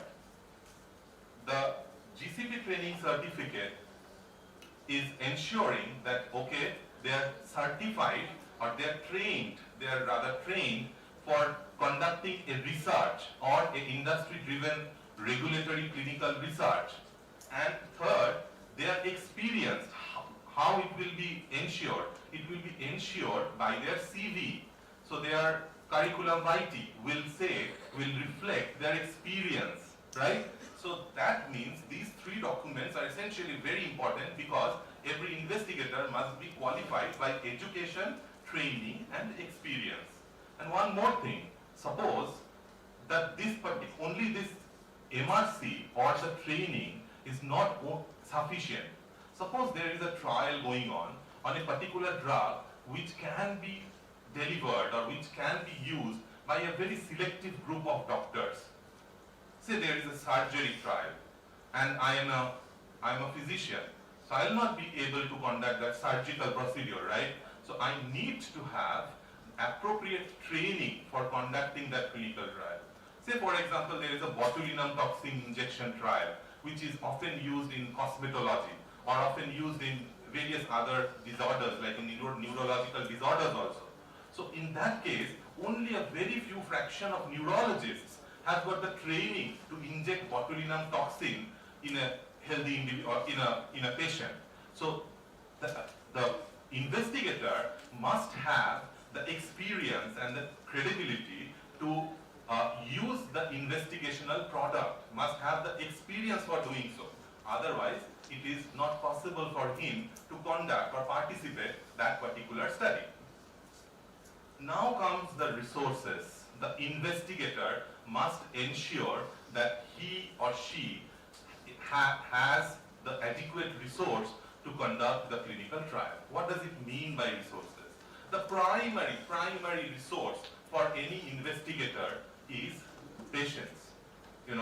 So that is why when a pharmaceutical company or a CRO looks for the site for an investigator, what is the main document they look for?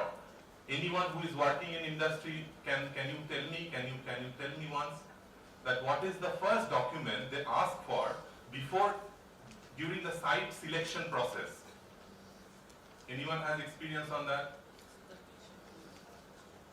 It is the site feasibility questionnaire. It is the site feasibility questionnaire. It means that the doctor will say that in the site feasibility questionnaire there are various questions, and the questions basically talks about, they want to know about the resources available to the doctor, to the principal investigator. And the resources can be number of patients, and number of patients is not sufficient. The number of patients is not enough. It also tells that it also needs some assurance from the principal investigator that during a stipulated period of time, how many patients the doctor or the principal investigator can guarantee or will try to recruit within a stipulated period of time. And if it is too small, possibly the sponsor will not be interested in that particular investigator. So the most important resource for an investigator is the number of patients or interested patients who can participate in a clinical trial. That's the primary resource for every investigator. But that's not all. there are other resources also required. What is the next important resource?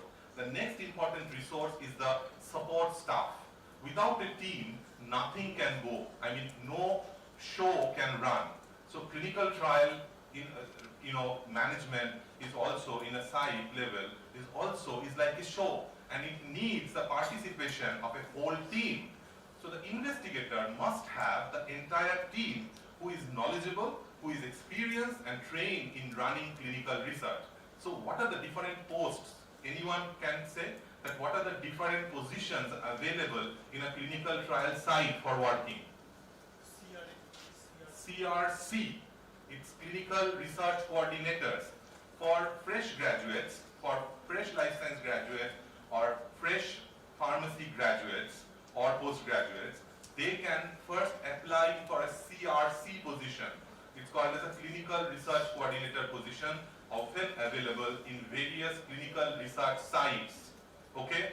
And that CRC must know everything, anything and everything of the responsibility, related to the responsibility of the investigator. So this particular presentation is important for the job seekers who might try their luck as a CRC in the clinical research industry.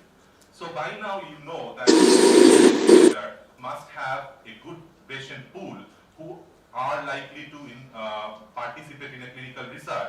They must have the support staff who are trained and experienced in running a clinical research. And then, of course, some facilities, some infrastructures. For example, in a biomarker study, if there is a provision of storage of samples, you need a proper storage of sample facility, right? And that is why you will possibly need a -80-degree freezer for storage of the sample. So the site must have that facility to run the clinical trial. So otherwise, possibly it will not be feasible to run that clinical research in that particular site. Or in other scenario, I must tell you here that often if the sponsor sees a lot of potential in the investigator and sees that there is no infrastructural backup, no manpower backup, often the sponsor arranges for that. So money is not a problem for many big pharmaceutical industry. So they can buy a freezer if there is a good potential in the investigator for that particular site. And there can be, if the support staffs are also lacking, so there are some organizations who often support the investigators to run the operations of day-to-day clinical research in a site. Who can tell me the name of that particular type of that organization?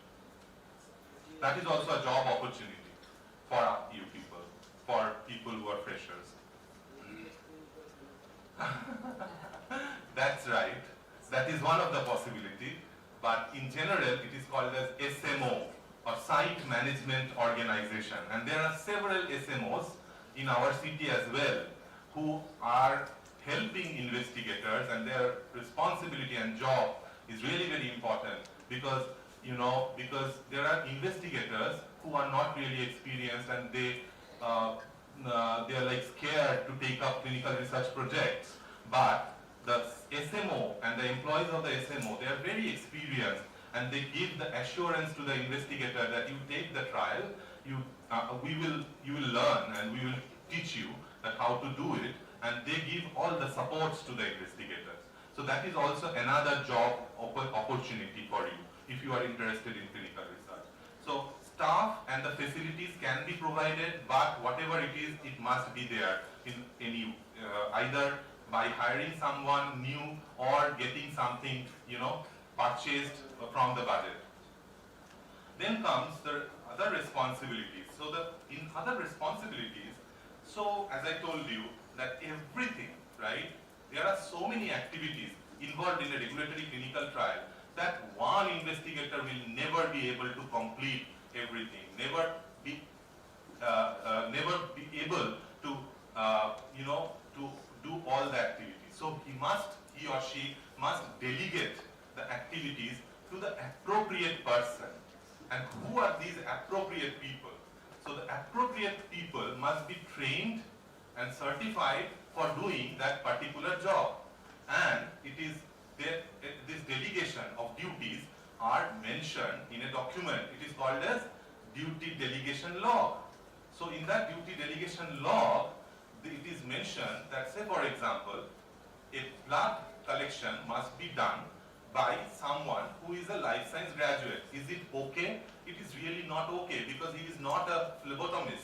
He is not a certified phlebotomist. The blood collection needs to be done by a certified phlebotomist preferably, or someone who has a medical degree or a nursing degree. That is also okay. But who is just maybe doesn't have any kind of qualification which may justify him to collect the blood samples, so that responsibility cannot be given to that person. But the same person can be given responsibility of data collection, data entry, and then coordinating with the patient. So there are several other activities that the life science graduate can do. So these are the important thing for an investigator to judiciously distribute the activities, his own activities, to other people who are working with him. So that's important. But one thing is important, he may distribute everything to others, but the ultimate responsibility will lie on him. When you will become monitor, who is a monitor? A monitor is a post, it is a job post who looks after the clinical research activities, whether it is going in accordance to the protocol or in accordance to the GCP as a part of a quality standard. So usually they are employed by the CRO or they are employed by the pharmaceutical industries. They periodically come to the site based on their prior plan, and then they look after the activities which is going on. They want to scrutinize that whether every activity is going on in a perfect way or not, or if there is a deviation from the protocol, or if there is a deviation from the GCP. They want to see that, they want to monitor it. That's why they are called as a monitor.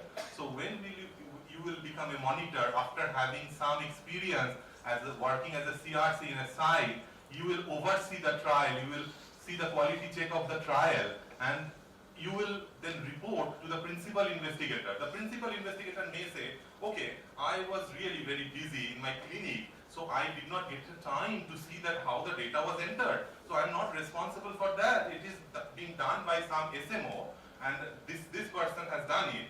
This person has done the ECG, which is a faulty ECG. The limb electrode has been placed instead of the upper limb, it has been placed in the lower limb, so the ECG quality is really wrong. So he cannot shrug off his own responsibility. Every responsibility finally lies to the principal investigator. Even if he delegates the duty to others, he has the most important role to supervise it. And what is the meaning of supervision? That is something every principal investigator must understand and can never deny their role, the supervisory role. So that's important to remember. Sir, is this role similar for the CRAs? Yes, CRAs, Clinical Research Associate, yes. They are also monitors. They are actually called as a monitor. That's right. Yeah. So, and then ensure, so that it is also important to ensure adequate training to the staff. Say for example, there is a clinical scale needs to be done as a part of the protocol. So, and for that particular scale, it needs certain training. So who will arrange that certification? It is a responsibility of the principal investigator to arrange for the certification for his or her colleagues. And of course, agreement between the SMO and the site, and the agreement between all the agreements, like agreement between the sponsor and the institution and himself. So that kind of agreements, everything needs to be scrutinized thoroughly before signing and then documented in a proper way. Okay? And the last thing is very important. Often it has been seen in the industry that the non-experienced investigator, they often deny to show the documents to the monitor or the CRS, as you said, that when they come for a monitoring, they cannot do that. The monitors or the CRA or the sponsors or the ethics committee members, they all have the access to the data. An investigator must ensure that when they are asking for a routine monitoring, that the available resources or the source documents and everything must be presented to them for quality checking, for checking the quality of the data. Okay, so that is something the investigator, it is also an important part of investigator's responsibility. Now communication to the IRB and IEC. I think there are some IEC members who must, this is something important for them, because as Madam said, that it is not the only role, so there are ethics committee members, the primary role is to review and approve or disapprove the initial protocol or the CRF or case report form or the informed consent which is submitted to them, right, by the investigator. So every communication must be done from the investigator to the IEC. It cannot be done from the sponsor to the IEC. It needs to be done from the investigator to the IEC. So that is one. And secondly, not only the primary protocol, the first protocol, but if there is a change in the protocol, and that change needs to be again reported to the IEC for their approval. So it needs to be either reported or it needs to be submitted for another approval based on the the gravity of the change, based on the extent of the change, importance of the change. So importance is the most important point that we should learn from this particular slide is that the communication between the all the communication with the IEC should be done by the investigator, not by any other stakeholders of the clinical trial. So the sponsor can never communicate directly to the IEC. It must be done from the investigator. Even if sponsor wants to tell something, inform something to the IEC, it must be done through the IEC, through the investigator. They cannot do it, directly. Similarly, the IEC members also either write back to the investigator or they can write to the regulatory authority or the institution. So that is all, but the main communication is between the investigator and the IEC. Now, it's important to maintain the protocol all over the world. If it is a multi-centric study, the same protocol must be maintained and strictly maintained throughout if it is a global study, then throughout the world across all the sites. And only in case of safety, in case of absolute urgency, the protocol deviation can be done. And if there is a deviation, usually this deviation must be reported immediately to as early as possible, to the ethics committee for their evaluation. And then the ethics committee will evaluate the importance of that deviation. How important is the deviation? When the deviation is really quite strong, big, and has got a good impact on the study outcome, then it is often called as a protocol violation. And if it is a protocol violation, means a big deviation, then it must not end there. So as a ethics committee member, you may request them to do take some corrective and preventive action. That means the investigator may be advised to take some action so that this deviation doesn't repeat again, or they must get some training like that. So that is about the protocol and the protocol violation and protocol deviation. Then comes premature termination. Sorry, what happened? Yeah, so premature termination of the study. When, long ago, when I was just maybe 12, 13 years ago, I thought that, along with a friend, I will start a business of an SMO. And I did I tried my best at that time. And I was just about to start the site initiation. Every other thing was done. And in a fine morning, it was not fine for me at all, I got a letter from the sponsor that the study is terminated prematurely due to some lack of efficacy issues. So you can understand, I was pretty young at that time, and I was trying to set up something like an SMO, and after that I never tried. So okay, I will try after my retirement with madam. So that's our deal today happened. But if the story behind this tells us that there could be, can you see it? So it tells that there could be a possibility, there is a possibility of premature termination. But this premature termination can happen from various ends. It can happen from the end of an investigator. It can happen from the end of ethics committee. It can happen from the end of a sponsor. So why it can happen from the end of a sponsor? Sometimes if there is a safety issue, suppose in an interim analysis it has been assessed or it has been found that this particular drug may not be very much helpful or may not be safe to use in the patient. So the sponsor may decide to terminate the trial at that point of time. Okay. Similarly, if there is a lack of efficacy issue also in an interim research, it may so happen that they may decide to stop the trial or terminate the trial prematurely. Okay. So that can happen from the sponsor's end. The institutional ethics committee, as she was asking, that if there is a serious safety issue noticed by the institutional ethics committee, they can terminate prematurely the trial. If it is due to the safety, they can even terminate the trial if the issue is safety and not other things. So yeah, so the important thing is, so the safety, so the IEC can stop it, the sponsor can stop it, even the investigator can stop it due to various things, due to logistic reasons, because they are done with it, they don't want to run it anymore. There are several reasons I have seen in my life. When they are fed up, they don't want to do it, drag it anymore. But anyway, the point is, it is very important that how to stop the trial, how to terminate the trial. First of all, whoever is thinking to terminate the trial must inform this to other stakeholders. Who are the other 4 stakeholders? Say it is me, I am an investigator, I want to stop a trial.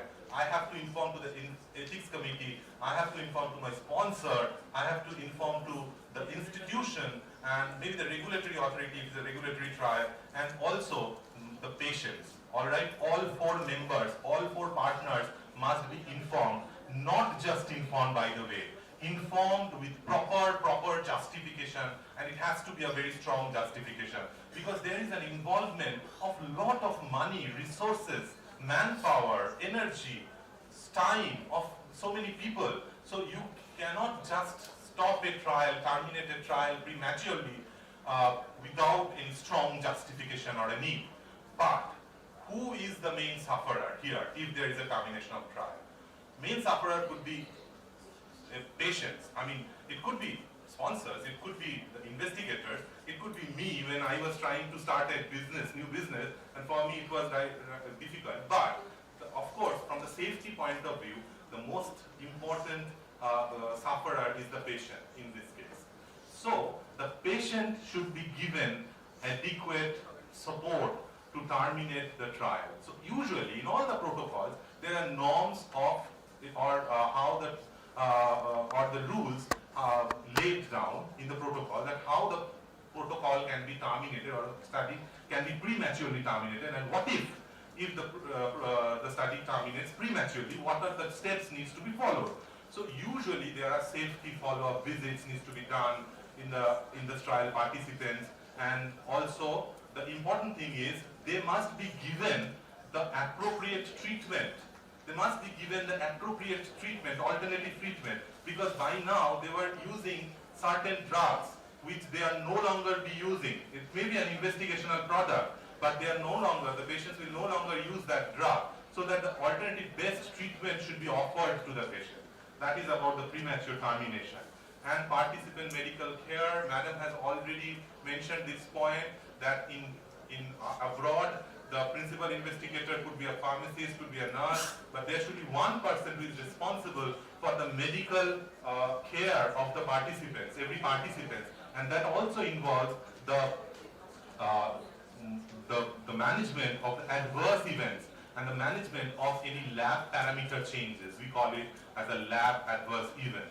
So there must be someone delegated for doing it who is appropriately medically qualified to do this, and who can do justice to this work. So, and end of the participation in the clinical trial. So sometimes it may happen, and Madam will tell about this, that in the informed consent it is written clearly that whenever you want, as a patient, when you are participating in a clinical trial, you have got the right to withdraw at any point of time you want, without showing any justified reason. Means it may be a completely logistic reason. You can withdraw from the trial. You may think that the study drug may not work in you. You may think that it is very difficult for the patient to come again and again. So the patient has got the right to withdraw themselves the consent or withdraw themselves from the study. So that is okay. The patients can do that. It is under their right to do that. But as an investigator, you must tell them that what is the importance of their participation. Why it is so much important. Do not try to convince, but just to inform that this is the importance of a single patient's participation in the study, and try to understand that why they are withdrawing from the trial, because that's very important. It may be something, often I have noticed that many patients say that it is quite expensive for me to transport from my place to here, which does not fall under this 1,000 rupees transportation cost given to me. Which is true. Sometimes they come from districts and it takes a lot of money for them to come to the site. So it becomes difficult for them to come every month. It takes like 3,000, 4,000 rupees, conveyance for them in each day. So if you understand the cause, you will try to, you can try to resolve it in some way. So try to understand the cause of the withdrawal. And then investigational product management. What should I tell you? Most of you are pharmacists, so you know it much better than me. So how to manage the investigational product? If there is investigational product, means the study drugs. The study drugs, how it should be stored, it is often given. It must be given in the protocol, in the investigational brochure, that how it must be stored. If it is advised to store in a 4-degree refrigerator, then it must be kept in a 4-degree refrigerator, and it must be ensured that the 4-degree refrigerator is not turned off during the night time. So you have to maintain a log of the temperature and the humidity. So that kind of thing needs to be done, and there should be a protocol, there should be a method for drug accountability. Something is called as drug accountability. Suppose you dispense patients 30 drugs, alright, and at the end of 28 days, they come back to you. So they must return you 2 drugs if they are taking it once a day, right? Instead of that, they are returning you 1 drug. So it is like maintaining an account, a real financial account. You must ask them what happened to that 1 drug. Why it is so important? They might have taken it twice in a day. So if they are taking it twice, it could be a safety issue for the patient. So drug accountability that's why so much important. It's okay if they return you 1 drug, you have nothing to do, but you must also try to mention that why that 1 drug is missing and try to dig out the reason for that. And the randomization process and unblinding. This is important. Usually, previously it was randomized using some computer-generated random number table. But nowadays, for a multicentric study, the randomization has become much more sophisticated. So it is just a phone call or just putting the patient number in a portal, web portal, and they give you the name of the kit. It is called as IVRS or IWRS. So whatever be the randomization process, the investigator must follow that. One thing is very important here, I must say, that most of the trials, regulatory clinical trials, are usually double-blinded studies. Many of them, if not most. So they are double-blinded studies. So the investigator doesn't know, suppose there are 2 drugs or 1 placebo and 1 drug the patient is receiving, which one the patient is receiving, the investigator will always remain unaware of it because of the nature of the study, because it's a double-blinded study, right? But if there is a safety concern, for example, the patient suffered from an acute liver injury or an acute kidney injury. So, as a treating physician, they must know that which drug has been given to the patient to understand the causality more. So, there is a way to unblind the trial, unblind that particular, not the entire trial, but the unblinding of the study graph for that particular patient. And the investigator must not do any kind of delay of the procedure because it's a safety concern. So from the very beginning, they must know that how to unblind that particular drugs.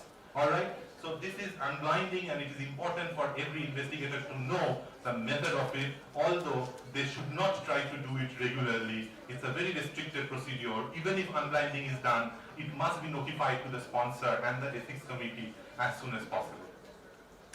And this was my last slide, thankfully, and so Madam has taken enough of the rest, and she will come back, and I will leave these three things because the safety reporting will be conducted, given by in another session is there. A total dedicated session for safety reporting is there, and informed consent process will be taken by Madam, and I will talk more on records and documentation because I'm a labor, so I know how to work. So I will tell you the tricks of the trade, that how to document properly. So I will leave it by now. Thank you very much.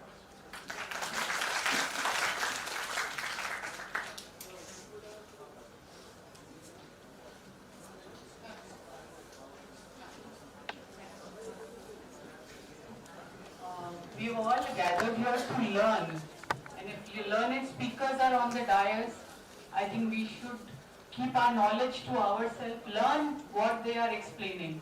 Then there is whole day left. During lunchtime you can discuss. Please, a lot of disturbance are coming from the back. So please don't waste your time. Learn from whatever they are telling us, because this you will not get anywhere. Ma'am is always saying everything is available on the net, but without learning from them, we will not understand what is there. That is why these sessions are being conducted. So please utilize. You have got an opportunity to learn from the best in the industry. So please utilize instead of wasting your time. Thank you, sir. I didn't want to demean you because you have learned from the best and you are equally best. So thank you for your lovely presentation. I'm calling ma'am for her next session.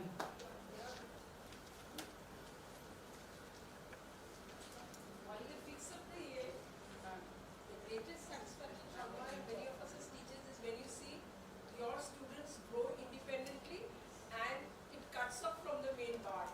So for me, my greatest pleasure is to see Shukriya as an independently flourishing, and that is the greatest satisfaction for us.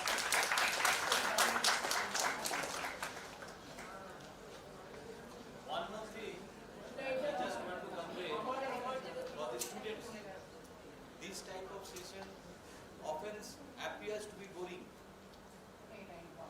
but there are many things when the speakers are speaking, we find these are simple things whatsoever.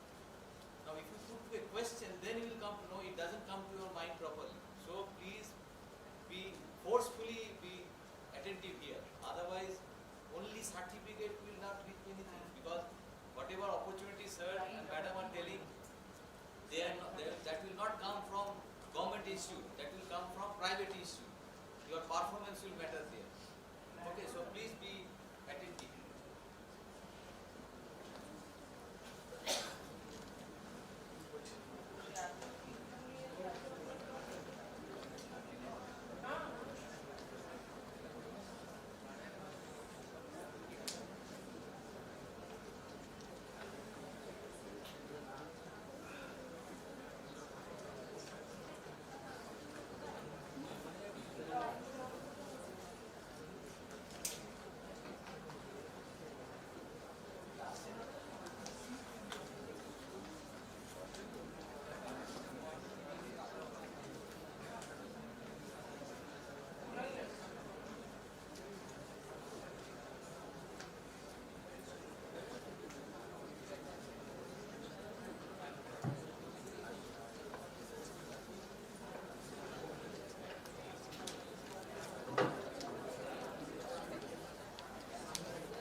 backdrop of the importance and the relevance of which has already been, I'll go into the logistic issues.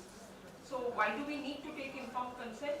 We all know because of the exploitation of large amount of vulnerable subjects, which I already spoke of in my previous presentation, that there is a need for all of these. And last one was a human papilloma virus, which was Indian study, vaccine study, which was done in A, of which ICMR and PATH were actually stakeholders, but still we know how girls, adolescent girls in orphanages were recruited in this study without even having given consent. But of course they were adolescents, but not even their assent was taken, and there was a lot of gross violations in the informed consent taking process which took place, and these were pretty recent ones because it happened about a decade back. So the evolution of the ethical guidelines for it essentially dates back to 700 BC, and we have the Chorak Samhita, the Hippocratic Oath. In whether it is in clinical practice, that means routinely how you take consent from patients before doing any invasive procedure. Well, say for example, when a patient is going to be ventilated in a critical care unit, they take your consent. Without your consent, it cannot be done. Even when you undertake any minor operative procedure also, medical consent has to be taken. So therefore, the doctrine of taking informed consent, not merely ekhane soi korun na, ki keno soi korchen seta bujhiye, then you understand and then only you sign. That is essentially. So this is a review of or what I should say a enlistment of the different ethical guidelines and how it essentially evolved over the period of time. So we have already spoken about this, and therefore the informed consent document which has to be taken will include all of these components when we are designing any informed consent form. So the respect for personal autonomy essentially means that you must go through the informed consent process, not merely sign the document. You should provide additional protection for the purpose for those who cannot consent themselves. Say for example, small children, that is a person who is not yet an adult, মানে 18 বছরের তলায়, or a subject who is suffering from some mental or cognitive disorders, advanced dementia, সে নিজের ইনসাইটিভ চলে গেছে বা psychiatric disorders. So these are subjects in whom you have to take additional protective measures when you are taking informed consent. And of course, respect for privacy and maintenance of confidentiality. You are not going to show everyone that he is participating in a trial. His personal medical information should not be disclosed to anyone, so you must respect privacy and confidentiality. So respect for these components, that is respect for the rights and welfare, this must be put in the informed consent. When you are preparing an informed consent form or when you are taking informed consent, these components should essentially be taken care of, and I'll show you. So therefore, what essentially is the meaning of informed consent? This essentially contains two different words. One is informed and the other is consent. It is not only consent, it is informed consent. So we often see that there is a gross violation of understanding of what is informed consent. You only have a paper that in regulatory trials for BAB studies, this is to the tune of about 8, 9, even 10 pages, the participant information sheet. You just give it and within 5 minutes apni ekhane shoy kore din. You don't even explain to the participant or their caregivers what this research is. You don't give them time to ask you যে আমি এটা participate করলে আমার কি সুবিধা হতে পারে বা কি খারাপ হতে পারে, কিছু অসুবিধা হলে whom do I seek clarification from, what are my role and responsibilities. So until it is informed and until you have ensured that he or she has understood, শুধু তো দিয়ে দিলেই বা পড়লেই তো হলো না। ইংরেজি পড়তে whom to be considered as literate in a country, ইংরেজিতে সই করতে পারলেই সে লিটারেট, কিন্তু তাকে তুমি এক কলম ইংরেজি একটা সেন্টেন্স পড়তে বলো না, বুঝি না তো, না বাংলা না ইংরেজি, শুধু সইটা সে ইংরেজিতে লেখে, তাতেই আমাদের ইয়ার্ডস্টিক হচ্ছে he or she is literate. So therefore you must be able to see that the subject has understood, comprehended, and thereafter has given his or her consent or dissent as to not to participate. So therefore the informed consent is not merely signing a document, it is a process by which the participant voluntarily confirms his or her willingness to participate in a particular trial after being informed of all aspects of the trial that are relevant to the participant's decision to participate. And it is documented, it is documented by means of written, signed and dated informed consent. please remember the informed consent is the most valuable document in any regulatory trial. It can either save you or it can kill you. So therefore, please remember, কোর্টে যাওয়ার এতে informed consent যদি আপনি ভালো করে তুমি যদি ঠিক করে বুঝিয়ে ঠিকভাবে নিয়ে থাকো, and in those cases where video consenting is necessary, not all, only in some cases video consenting is necessary, if you have explained to him why and then given him chance to ask and then address, and thereafter he says, now I decide, then that evidence is essentially going to help you. So therefore, I told you that it is a process. The consent to participate in the research, and assent capital monetary. Assent means those who are older children, that means more than 7 years of age, but yet they are not adults. Means more than 7 but less than 18, then you can't just throw them. They also have a mouth. So the older children, that is beyond 7 years but less than 18 years in our country, are considered as those who should give assent. And thereafter you will have to take consent from the legal guardian or the parents. And these are, Is the informed consent form or the assent form is accessible to all the parts, like the sponsor or the GCJ, whoever is the regulatory body? a very pertinent point which he has raised, who has access to the informed consent document? One copy of the informed consent document after signature by the participant has to be handed over to the participant, and one copy is archived in the office of the principal investigator. The monitor can come and have a review, and the ethics committee, if they want, they can have a review. If the regulatory authority comes for any inspection or any third party auditor is given the responsibility for it, only they can come. Otherwise you cannot disclose or share any part of a written informed consent with anyone other than these people. So the informed consent process essentially comprises of 4 components. Consent is given by a competent individual, not a person who has completely lost insight. বা একটা critically একটা acute hemorrhagic stroke হয়ে patient has lost consciousness, তাকে তুমি একটা নতুন কোন একটা medicine which can reduce the chances of further spread of edema in the brain, in that patient he is not competent, সে তো বেহুশ হয়ে আছে. In that case, a legally acceptable representative has to give. So you must remember that he or she should be a competent individual to understand the document and thereafter give forth his consent. He or she must receive the necessary information, must understand the information, and thereafter should arrive at a decision. So therefore it is not a capsule, je gillam jol diye kheye nilam, not that. You must give the time to assimilate, absorb, distribute, and thereafter whether you want to expel it, excrete it, or want to keep it within you, that is left up to you. So give time for each of these. So the written informed consent must be voluntary from every participant. So whoever participates, you have to, and before any study related procedure, say for the purpose of screening or enrollment in a clinical trial, there are some investigations which need to be done. Say for example, MRI needs to be done, but as part of the protocol, this has to be done prior to screening. So for any trial related investigations which is part of the protocol, prior to undertaking that, you have to take the consent. And before any, and it must be documented on the EC approved form.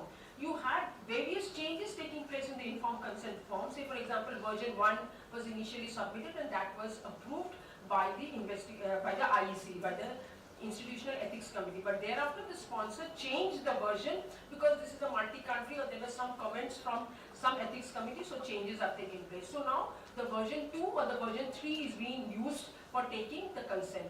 But remember, if the ethics committee has not given you approval for the version 3, then you cannot do it. So the version which you are going to use must be IEC approved. So all documents, whether it is an informed consent document or any other instrument which has to be reviewed, must be the current one on which you are essentially working. And it must be signed in it, that has been said. So the informed consent document essentially comprises of 2 parts. একটা হচ্ছে what is known as the participant information sheet, মানে হচ্ছে কি করা হচ্ছে স্টাডিতে, কেন করা হচ্ছে, আপনাকে কি করতে হবে, আপনি কি বেনিফিট পাবেন, do you have to pay, if anything happens, whom will you contact. This elaborate thing simplistically speaking, not complicated surgery. You will be given a thrombolytic agent which will thrombolize the middle cerebral artery, any thrombus which takes place. Who understands that? Nobody. The thumb rule is the informed consent document should be prepared in such a way that the 8 ক্লাসের বিদ্যে বুদ্ধি যাদের আছে সে বুঝতে পারে এটা thumb rule যে এমন ভাষাটা সেভাবে মানে করতে হবে. It should be non-technical, yet it should convey the message about what is being done, why it is being done, and what is your role and responsibilities as a participant, and what are my role and responsibilities as an investigator as part of the trial. And the second part is a consent form where it is written that you understand everything and the signature of you or the witness whenever whatever is needed. So remember, it has got 2 parts. One is the PIS or the participant information sheet, and the other is the consent form. Both, they are integrated into one, what is known as the ICD or the informed consent document. So who gives the consent? First is the participant, provided the participant is legally and mentally competent to exercise the decision. And the only place where you take the consent not from the participant but from the legally acceptable representative is when you find that the person or the participant is not legally competent. Legally competent ekhane adult hote gele you must be less than 8, in that case less than 18 years. In that case you have to take it from the legally acceptable representative, and if he or she is not mentally competent, I told you various examples, in that case you have to take it from an LAR. So LAR only if the above clause is not fulfilled, then only you will take it from an LAR. How should this consent be documented? How will you document it? It must be signed and dated by, number 1, the participant or his legally acceptable representative. Second, the person conducting the informed consent decision. It is usually always preferred that the principal investigator may usually participate in the, but at times this duty may be delegated to some co-investigator, but that must be clearly written in the duty delegation law. But remember, it is best that the principal investigator, because this is the interface where you have the highest amount of time to build up the relationship between the investigator and the participant. So therefore, the person conducting this informed consent must sign, and if both the subject and the legally acceptable representative are unable to read and write, তখন the person who signs on their behalf is the witness, an impartial witness. So when will an impartial witness sign? Jodi participant is unable to read and write, jodi tar legally acceptable representative is unable to read and write. Or in this way, who is a legally acceptable representative? Tomar kaka, tomar jatha, tomar mashi, tomar mesho, na tomar bodi, na tomar hobu girlfriend, na tomar hobu bou. Are they legally acceptable representatives? No, none of them. Legally acceptable representatives are your spouse or your parents. These are your legally, if you are married, then of course it is your spouse. If not, then it is either your father or your mother.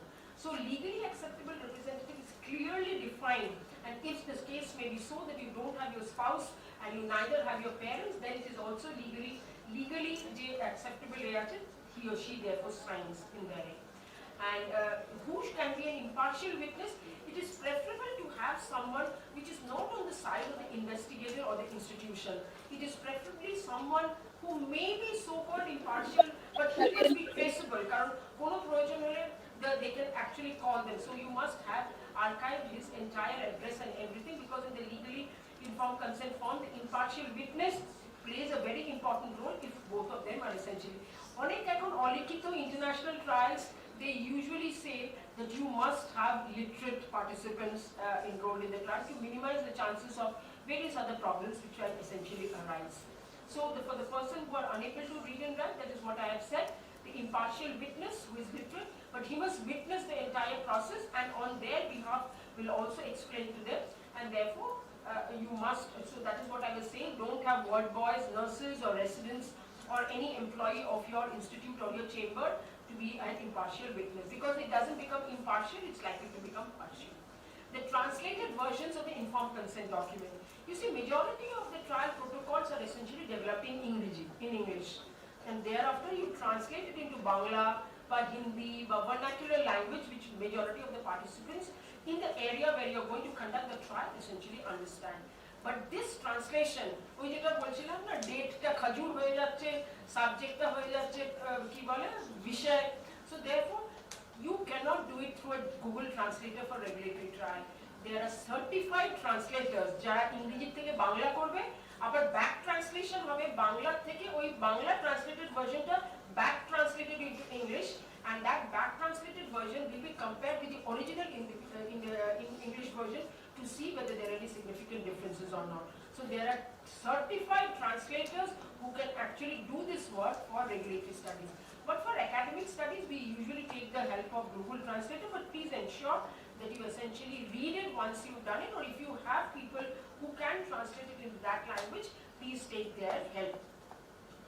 And use appropriate terms in the regional language. That is exceedingly very important. ওই যে র্যান্ডমাইজেশনের বাংলা কি হবে বলো তো?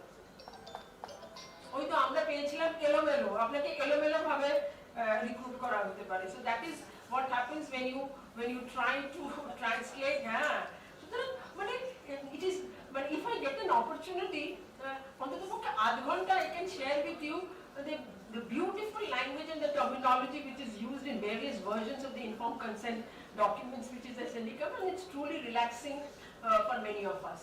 So the informed consent document what must it state? Itihash to know, it must be crisp in its form. The purpose of the study, keno kora hocche, some medicine and study procedures, what are the schedules for the visit, what procedures, কত ml blood নেওয়া হবে. If you see US consent forms, আমরা এখানে কি লিখি, আপনার 5 ml বা 10 ml রক্ত নেওয়া হবে এই টেস্ট করার জন্য. But if you see some of the US documents of informed consent form, they usually say in terms of teaspoonful, especially that about 2 teaspoonful of blood will be taken from you for doing these tests. So they try to relate it to make you understand, because many people won't understand what is mils, what is liter, and what is it. So you have to, that is the level, so that you make it more comprehensive, understandable, and anticipated benefits. There are many informed consent, some sponsors, especially from India, এই ওষুধটা একটি novel ওষুধ, এটা আপনার blood sugar level আপনার কমাতে পারে। And then why are you doing research? You are wanting to evaluate whether it is going to be effective. I understand that this may be a phase 3 trial, then you can only say যে এর আগে যতখানি এর উপরে কাজ করা গেছে তাতে দেখা গেছে যে এটা রক্তের শর্করা লেভেলটা কমায়, তাই জন্য আমরা এটাকে আরো মানে বিশদভাবে দেখতে চাই বলে আমরা, but don't say that this is an effective anti-diabetic drug, this is a novel drug. Don't make claims, tall claims which are not yet substantiated. And you must write that about the foreseen and the unforeseen risks. তার মানে হচ্ছে কি, আপনি যদি একটা phase 2 trial করেন, তাহলে এর আগে অবধি কি কি রিস্ক আপনি জানেন সেটা লিখলেন। তাছাড়া হচ্ছে there can be some unforeseen things which can take place. So therefore you must write the frequency with which it might occur, which you already know, and you also put in a statement that there may be unforeseen risks which might appear because we do not know. That is why we are undertaking research. So that is important, and of course confidentiality and your other rights, that at any time point you can withdraw from the trial without citing any reasons, but your role and responsibilities are also important. আপনি একটা ডায়াবেটিসের ওষুধের ট্রায়ালে you are participating, আপনার শাশুড়িও ডায়াবেটিসের ভোগ করছে, সুতরাং মা তুমিও এটা খেয়ে নাও, এটা ডায়াবেটিসের ওষুধ। No, there are special role and responsibilities as this accountability of the investigational product, the role and responsibility. আজকে আমার যাওয়ার কথা না, আজকে বিশাল বৃষ্টি পড়ছে, আমি কালকে গিয়ে, you cannot do. When the role and responsibilities are defined, you are no longer just a patient, you are a clinical trial participant. So everything is well laid down in the informed consent document. শুধু যে তুমি কি প্রাপ্তি আছে তোমার সেটা না, তোমার role and responsibilities কি কি আছে, that you have understood and you are willing to abide by that also needs to be clearly spelled out. So these are the elements which I already told you. The last one is important. What are the other alternate treatment options? আপনাকে যদি আমি বলি, আপনি কি বলে আমার বাড়ি পাইকপাড়া, ওখান থেকে যাদবপুরে আমার এইখানে সেন্টারে আমার আসতে গেলে কি করে যাবে? There is not one path. I can come by my own car, I can come by metro, I can come using the one particular APC road route, I can take the EM bypass route. Thereafter I can exercise my choice. আমার পকেটে আজকে 1500 টাকা আছে না, আজকে আমার পকেটে 100 টাকা আছে, সেই বেসিসে আমি চয়েস করব। So therefore in an informed consent form, if there are alternate treatments available, you must state that. Then only I have the free will to understand and exercise my choice. But this is often not given. Even multinational companies, they are extremely clever and they often try to suppress what are the alternative treatment options which are available. But a good informed consent document must say that for the treatment of diabetes, these are the other options which are available, but the advantage, but we foresee that the advantages of this regimen will be this over that. So therefore, until you state the other treatment options, that is not a good quality informed consent. So elements of an informed consent, how often and what time of the day will I take the medicine, who will be in charge of my health care. আমি তো আজকে Parkinson's ডিজিজের একটা trial হচ্ছে, কিন্তু কালকে আমার দাঁতে ব্যথা হলে কি আপনাকে খবর দেবো নাকি না আমার যিনি লোকাল প্র্যাকটিশনার বা যিনি আমার ডেন্টিস্ট তাকে খবর দেবো? তাকে কি আমি বলবো যে আমি at that time participating in a Parkinson's disease trial and আমি ওই একটা Parkinson's disease trial-এর যেটা আমি পার্টিসিপেট করছি সেটার জন্য আমি ওষুধ খাচ্ছি, তার কি কোনো পার্শ্বক্রিয়া হতে পারে কি পারে না? So these are the questions which the principal investigator must address when you are enrolled, when you are taking informed consent. How will I continue theatre? How long will the study last? How often will I have to come? Who will pay for the treatments and like this is exceedingly important. For participating in the trial, আমাকে 4 বার blood test, একবার CT scan করতে হবে, এর খরচাটা কে দেবে? This must be clearly spelled out, and this is all the more important when you are doing phase 4 trials. Phase 4 trials, there may be some regulatory phase 4 trials where the sponsor very tactfully tries to only give the medicines free of cost, and baki ja investigations dorkar tumi tomar nijer poyshay niye nao. So as an ethics committee member, you must see the informed consent documents to see that the sponsor, if it is a part of a trial and it is not what I should say, it is not an academic trial or otherwise, then you should insist on the sponsors that they should bear the cost for such all of these. And what type of birth control measures has to be adopted? It is both. We always think that it is only for the women. No, there are several medications which might have an effect on the male, and that might have effect on the offspring. So therefore, these are the things which, if you are recruiting women of the reproductive age group or of men, whether they have to adopt any other contraceptive measures while participating in a trial. So these are exceedingly important, and this must be stated. So what is this? Is we are showing you one at the ICH এর থেকে আমরা এটা করে দেখাচ্ছি. This is what is expected from you during the study, what are the possible benefits, what are the possible discomforts, and then you have the signed signature page, the study title is written, the study number, the investigator name, and tarpore I have been fully informed by the principal investigator concerning that I have been given ample time and the opportunity to review the parental information sheet that a pediatric study to ask all relevant questions that I have about the study and to decide whether or not to let my child participate in the study. All questions about the study were answered to my satisfaction. So this is a very well written signatory page, and this is how you need, and therefore এগুলো বুঝলে একটা tick তুমি মারবে না, তা যে বাচ্চাটার বাবা মা যারা legally acceptable representative, they need to sign. So this is important, and then there are 2 copies. One copy after signature has to be given, and the other copy is to be archived in the office of the investigator.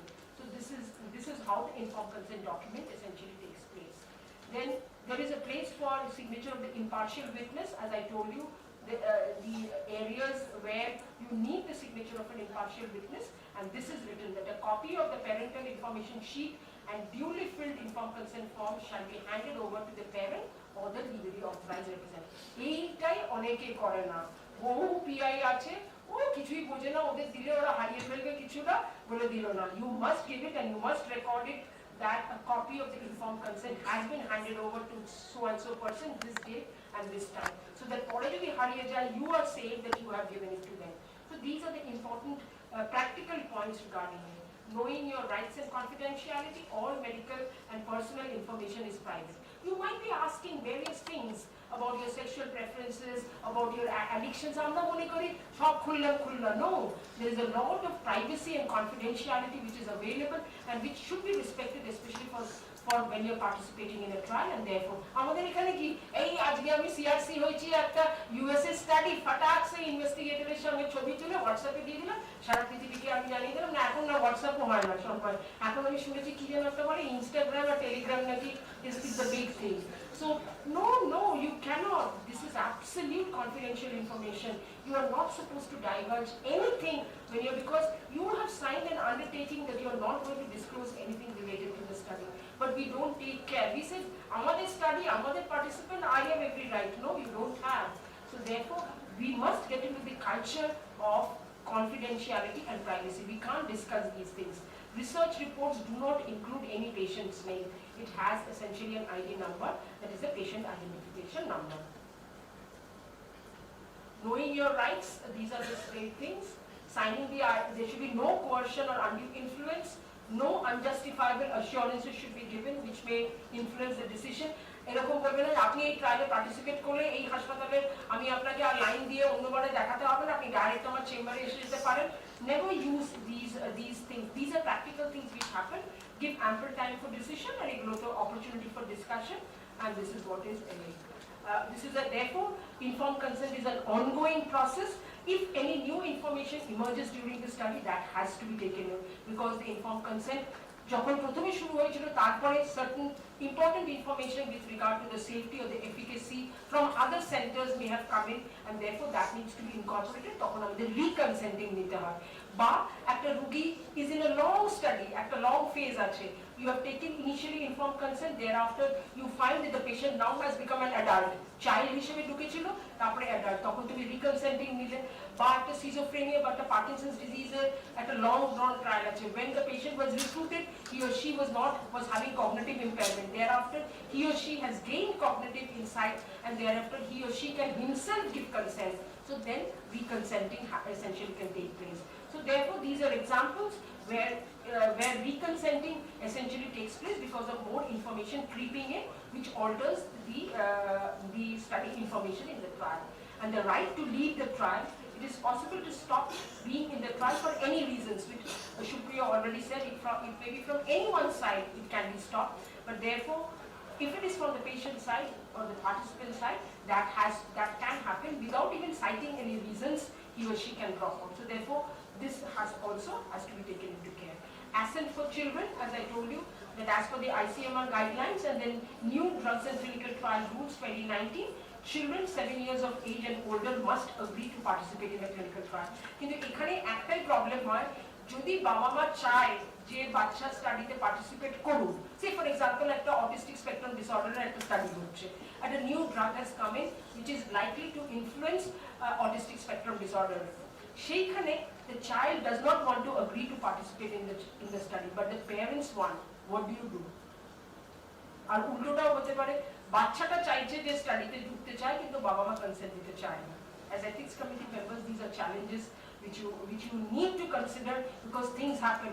And the other thing which quite commonly happens is psychiatric patients, তখন বাড়ির কেয়ারগিভাররা চায় যদি hospital base study হয় জবরদস্ত ঢুকিয়ে তো দিই বাবা, ট্রায়ালের পিরিয়ডে থাকবে বাবা, ওখানে থাকবে, but the participant himself or herself may not want to.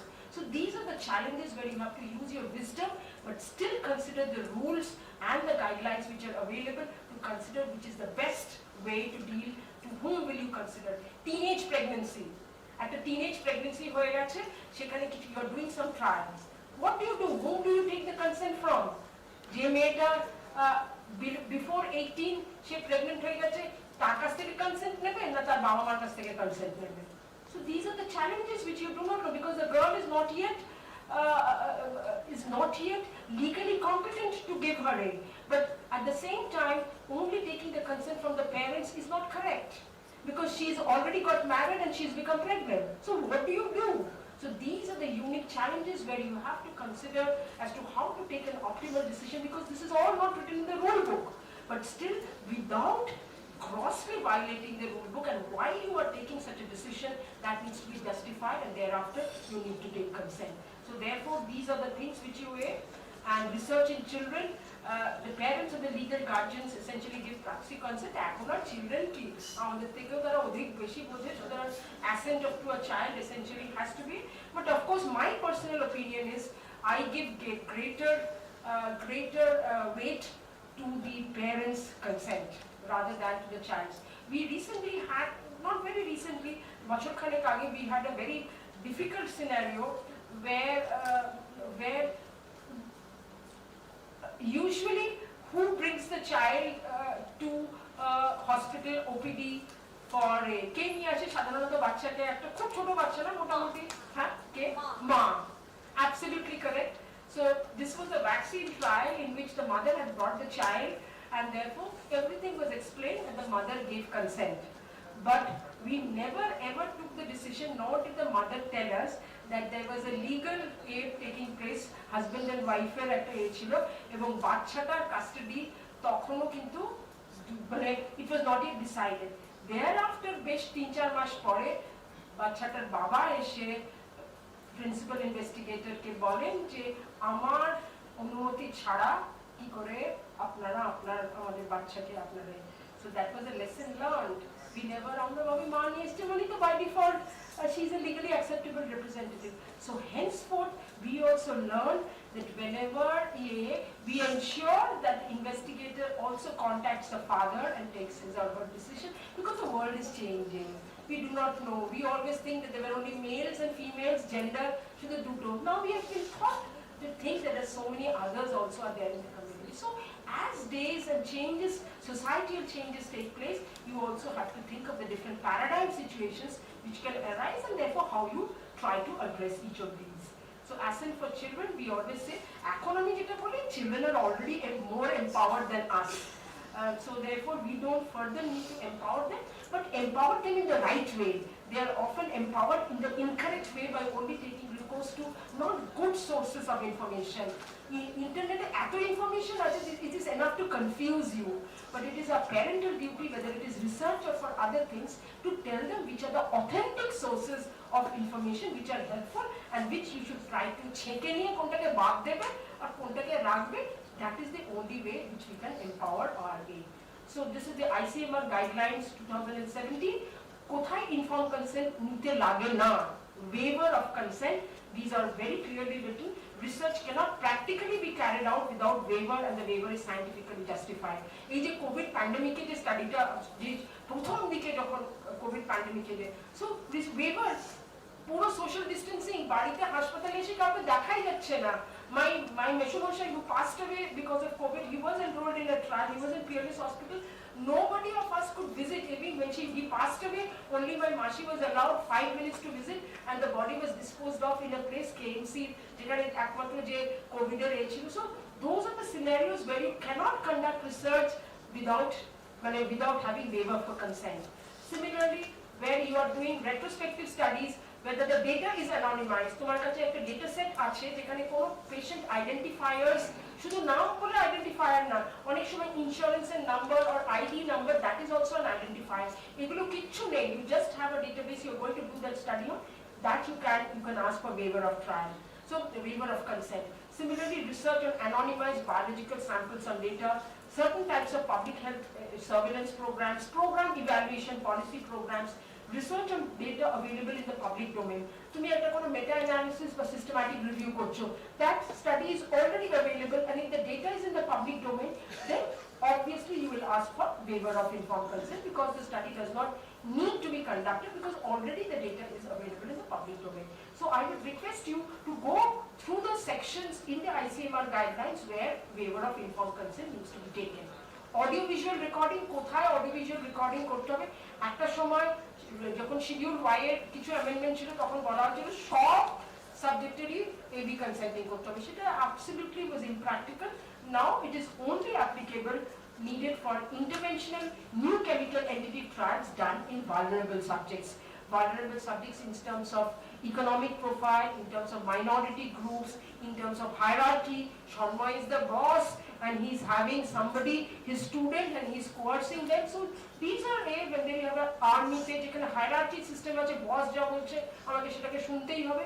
So these are the areas of vulnerability. In that cases, you must do an audiovisual recording.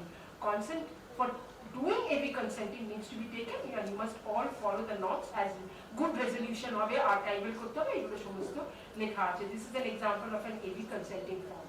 And special scenarios explaining placebo controlled trial. মানে তুমি একটা study করছো সেখানে randomized হয়ে কেউ একটা নতুন ওষুধ যেটা কার্যকরী হতেও পারে, they are in that arm, and the other arm is getting nothing, lemon juice, only placebo. So how do you explain to them যে আপনার একটা equal 50-50 chance আছে যে আপনি কিছুই হয়তো পাবেন না কিন্তু আপনি এটা পাচ্ছেন? So these are the areas of the special scenarios, but you need placebo controlled trials because for many people just একটা ট্যাবলেট খেলে আমার অনেকটা শরীরটা যেন ভালো ভালো লাগছে. And if at all it is a blinded study, you don't know to which group you belong, and that sense that you're participating in research has got some sort of an effect. You need placebo controlled trial add-on, but you should ensure that the standard of care which is available, যা চিকিৎসা ডায়াবেটিসের জন্য দেয়া হচ্ছে, at least the patient is not deprived of that. It can be an add-on, but it is unethical to allow any study for which you are depriving a subject of any standard of care.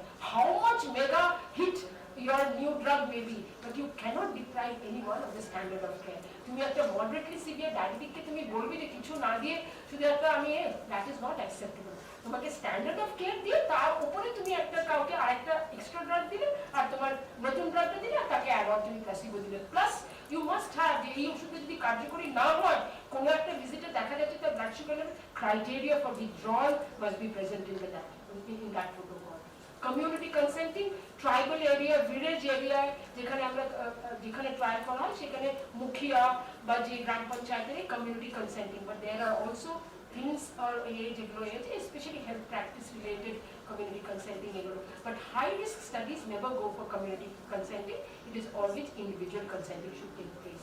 Genetic study consent, lack of time, koto aro golpo chilo genetic study consent, we really can't stare, not golpo incidents which worth sharing, and conflict of interest among study participants and funding agency.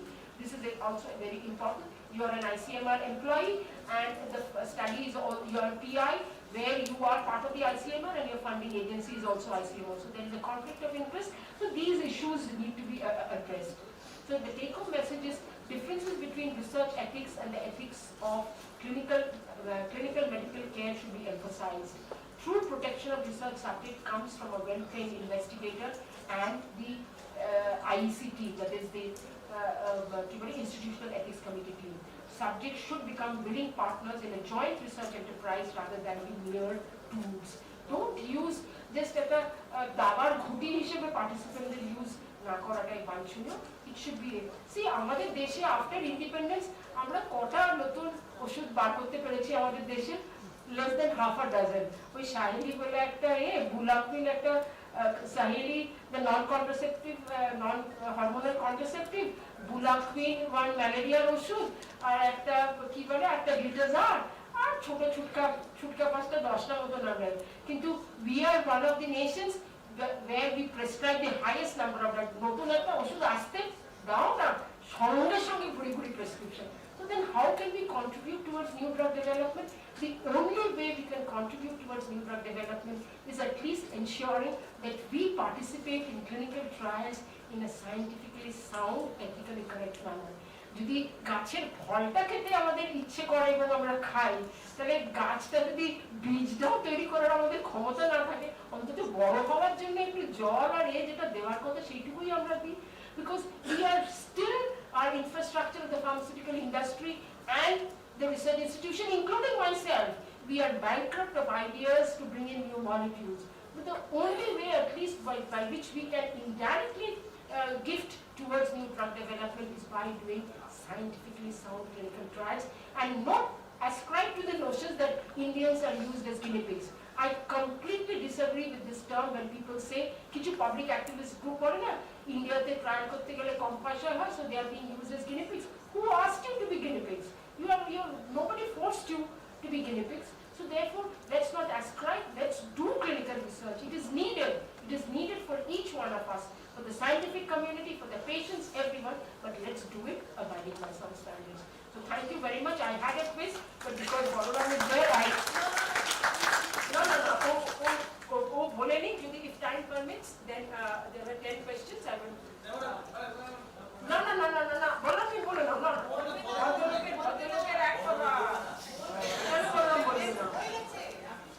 No. তুমি বললাম বলবে। ও memento, আচ্ছা মেমেন্টোটা দিয়ে নাও, তারপর sir আমরা কুইজটা করে নিই। চেষ্টা করে নাও। এই বাবা, 10টা প্রশ্ন হবে।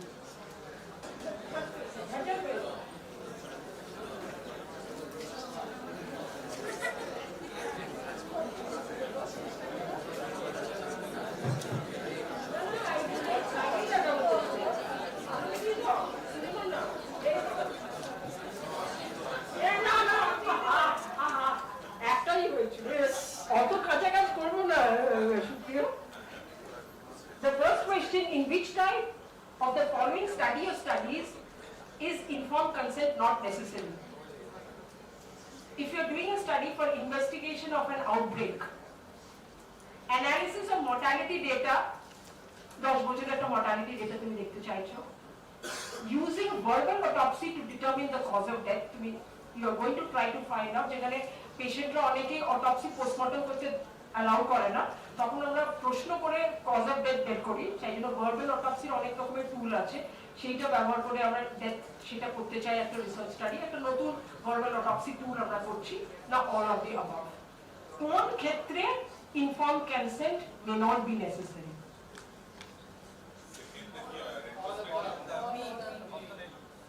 Second is, yes, a retrospective mortality data you have for 10 years. See, these are questions where you may think one answer may be correct, but in life I am often flexible because there will be different viewpoints regarding this opinion. The only thing which I think is investigation of an outbreak without any কোনো রকমের বাকবিতণ্ডা হবে না, investigation in an outbreak you can definitely do a study without taking informed consent. For analysis of mortality data, it depends upon what is the type of data which you have and what are the fields. I have not written that this is an anonymized data set or all. So the face value, verbal autopsy rate, always informed consent needs to be taken because you're going to ask the তার বাড়ির লোকে কিভাবে সে মারা গেছে, these are all sensitive information and therefore mandatory verbal autopsy study কিছু করতে গেলেও তোমাকে কিন্তু informed consent নিতে হবে তার বাড়ির লোকেদের যার মৃত্যু সম্পর্কে তুমি মানে জানতে চাইছো। In which of the following type of research ethical review is mandatory? Prevalence of HIV এটা trial নয়, এটা এমনি, it may not be trial, it may be any type of epidemiological study. A study where you want to find out the prevalence of HIV infection by doing a blood test. Awareness about diabetes using questionnaire only. একটা questionnaire দিয়ে আপনি diabetes সম্পর্কে কি জানো না জানো সেটা একটা করতে চান। Calculate out of pocket expenditure using secondary data. All of the above. কোনটাতে you think that ethics committee review বা permission-এর কোনো, which type of research you think you may not, it may not be mandatory to take ethics committee review. Is mandatory, sorry, is mandatory. A, for HIV prevalence, it is definitely, you think it is mandatory for the purpose of taking the year. For me, I think it is mandatory for all of the above to take ethics committee review because number one, for questionnaire, even for questionnaire based study, there is a common myth that questionnaire based study hole amar kono ethics committee amar kono review nite hobe na. Qualitative research, there are enough examples where for qualitative research, especially questionnaire or focus group discussion, you need to take ethics committee review. For calculating out-of-pocket expenditure, you definitely, even if it is a secondary source from which you are taking information, this contains important secondary information, therefore you need to take consent from the year. And of course, for prevalence of AIDS, you need. So therefore, you see, it is preferable that ethics committee review must be taken for any study in which these are your primary objectives. In the middle of a clinical trial, one participant decides to withdraw from the trial, but the investigator pressurizes the participant to continue in the study till he completes it. Which of the following ethical principles does the investigator violate? Jabardasti investigator? Autonomy? Yeah, absolutely. I have done, my job is half done. যদি এইটুকুনিও এরা বুঝে থাকে তাহলে আর কি চাই GCP training এর? একটা certificate থেকে এইটুকুনি তো বুঝে গেছে, আবার কি? Which of the following are not correct GCP practices in health research? এইগুলোর মধ্যে কোনটা কারেক্ট নয়? Taking informed consent from neighbors or participants, giving large amount of money to entice study participants, asking a team member to enter the CRF, non-team member to enter the CRF data, of course. মাঝখানে লাঞ্চের ব্রেকের আগে চারের পরে প্রশ্নগুলো সহজ হয়ে যায়, of course. 5 number, while conducting research among tribal population, which of the following is recommended? Consent from the tribal head, that is group consent may be taken. Individual consent is never needed. Waiver of informed consent process and confidentiality is not required. A. So therefore, tribal population it is preferable that A. But eta noy je individual consent is never needed. This is not correct. It may be needed. In a clinical research, the researcher knowingly excludes recruitment of female participants without any compelling indications. ও মায়েদের নিলে খালি drop out, মেয়েদের নিলে drop out হবে, আসবে না, কালকে এই বলবে ওই বলবে, স্টাডি কমপ্লিট করবে না। পিআই বললো আমার ফর এভরি কমপ্লিটেড স্টাডি ক্যান্ডিডেটের জন্য আমি 10,000 করে পাবো, কমপ্লিট করতে হবে, দরকার নেই, ছাড় শুধু মেয়েটা রিক্রুট করো, ওরা ঠিক আসবে। Which of the following ethical principles? Justice, autonomy, beneficence, non-beneficence. Justice, equitable distribution of this principle of justice, that is equitable distribution of benefit and risk is compromised. So therefore, it is not autonomy, it is not beneficence, not non-beneficence, but justice. Oh Baba, Sangita, আমি 10 এ 5 পেয়ে গেছি, 6 পেয়ে গেছি, সবাই অনেক বলে দিচ্ছে। Study monitors, regulators and ethics committee members have an authority to verify the consent documentation of research participants. This is what we were discussing, and therefore, remember, study monitor, regulator R ethics committee, এই তিনজনের পাওয়ার আছে to review. So this is a না documentation, এটা false হবে না, এটা true হবে, true হবে। The process of informed consent can be repeated several times during the research study if necessary. This is a yes, you can repeat. You may require to repeat. একটা 4 বছরের study, তুমি একটা phase 1 হলো, তারপর একটা running হয়ে আবার এসে you take reconsenting, বা পেশেন্টের কগনিটিভ ইম্পেয়ারমেন্ট হয়েছিল, পরে ইমপ্রুভ করলো, you can take it. So therefore you can have last but one, as part of evaluation of a new vaccine which requires taking a daily oral dose of a refrigerated vaccine, the research team offers to provide a refrigerator to the families of participants who don't have one. Which of the following ethical issues the Institutional Ethics Committee will have to deal while reviewing the research study? Undue inducement, coercion, comprising the principle of justice, or none of the above? Undue inducement. একটা স্টাডিতে এ করার জন্য একটা যদি ছোট refrigerator দাও, তাহলে ওই refrigerator বাসনাতে you are trying to so there is an undue inducement. So the last one is in an observational study on menstrual hygiene. It's a clinical trial, observational study, interventional study not. In an observational study on menstrual hygiene among school girls aged 14 to 16 years, assent will be required to be taken from the adolescent girls. In addition, written informed consent will be required from যেহেতু সে adolescent, তাই জন্য সে assent দিল, এখনো 18 বছর হয়নি, তাহলে written informed consent কার থেকে নেবে? Parent, institutional head, both parent and institutional head, R her elder sister who is 20 years old, মানে সে adult হয়ে গেছে, দিদির থেকে নেবে।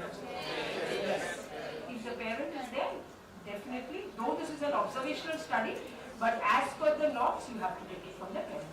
So, we are done with it. Thank you very much.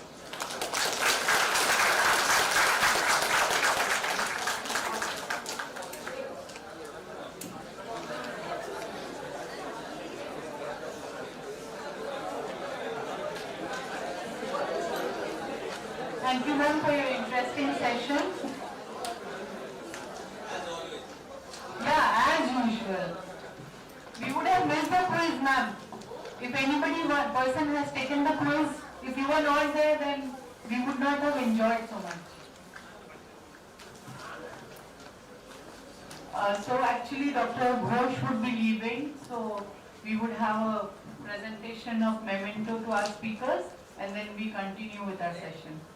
Or do you want a lunch break? I am giving the choice to the audience. If you are hungry, then we go for a break, then come back. Please raise your hands and don't be shy. If you want a break, we will have a break. Only one person.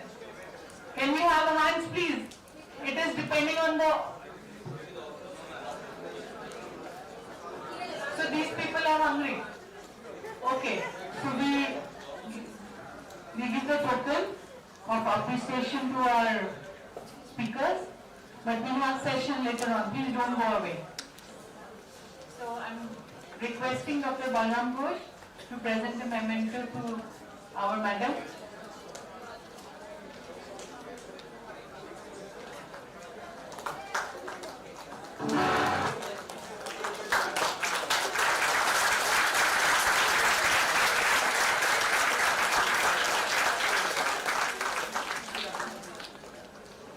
Next, Balram da.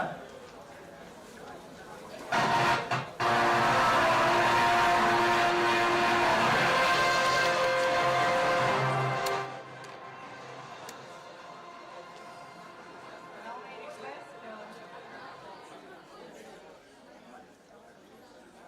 Director of Vital Health Center to present a memento to Professor Shukla.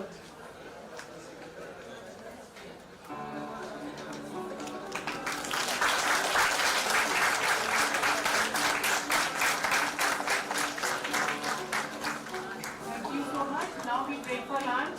The lunch coupons, please listen. This is for the participants. It is there in your folder.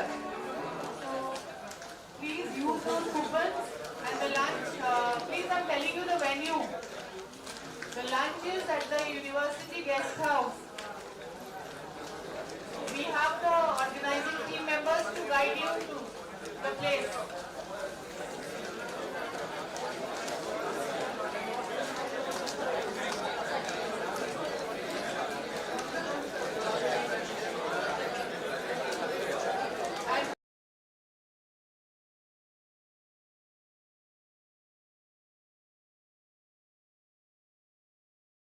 Lunch and post workshop there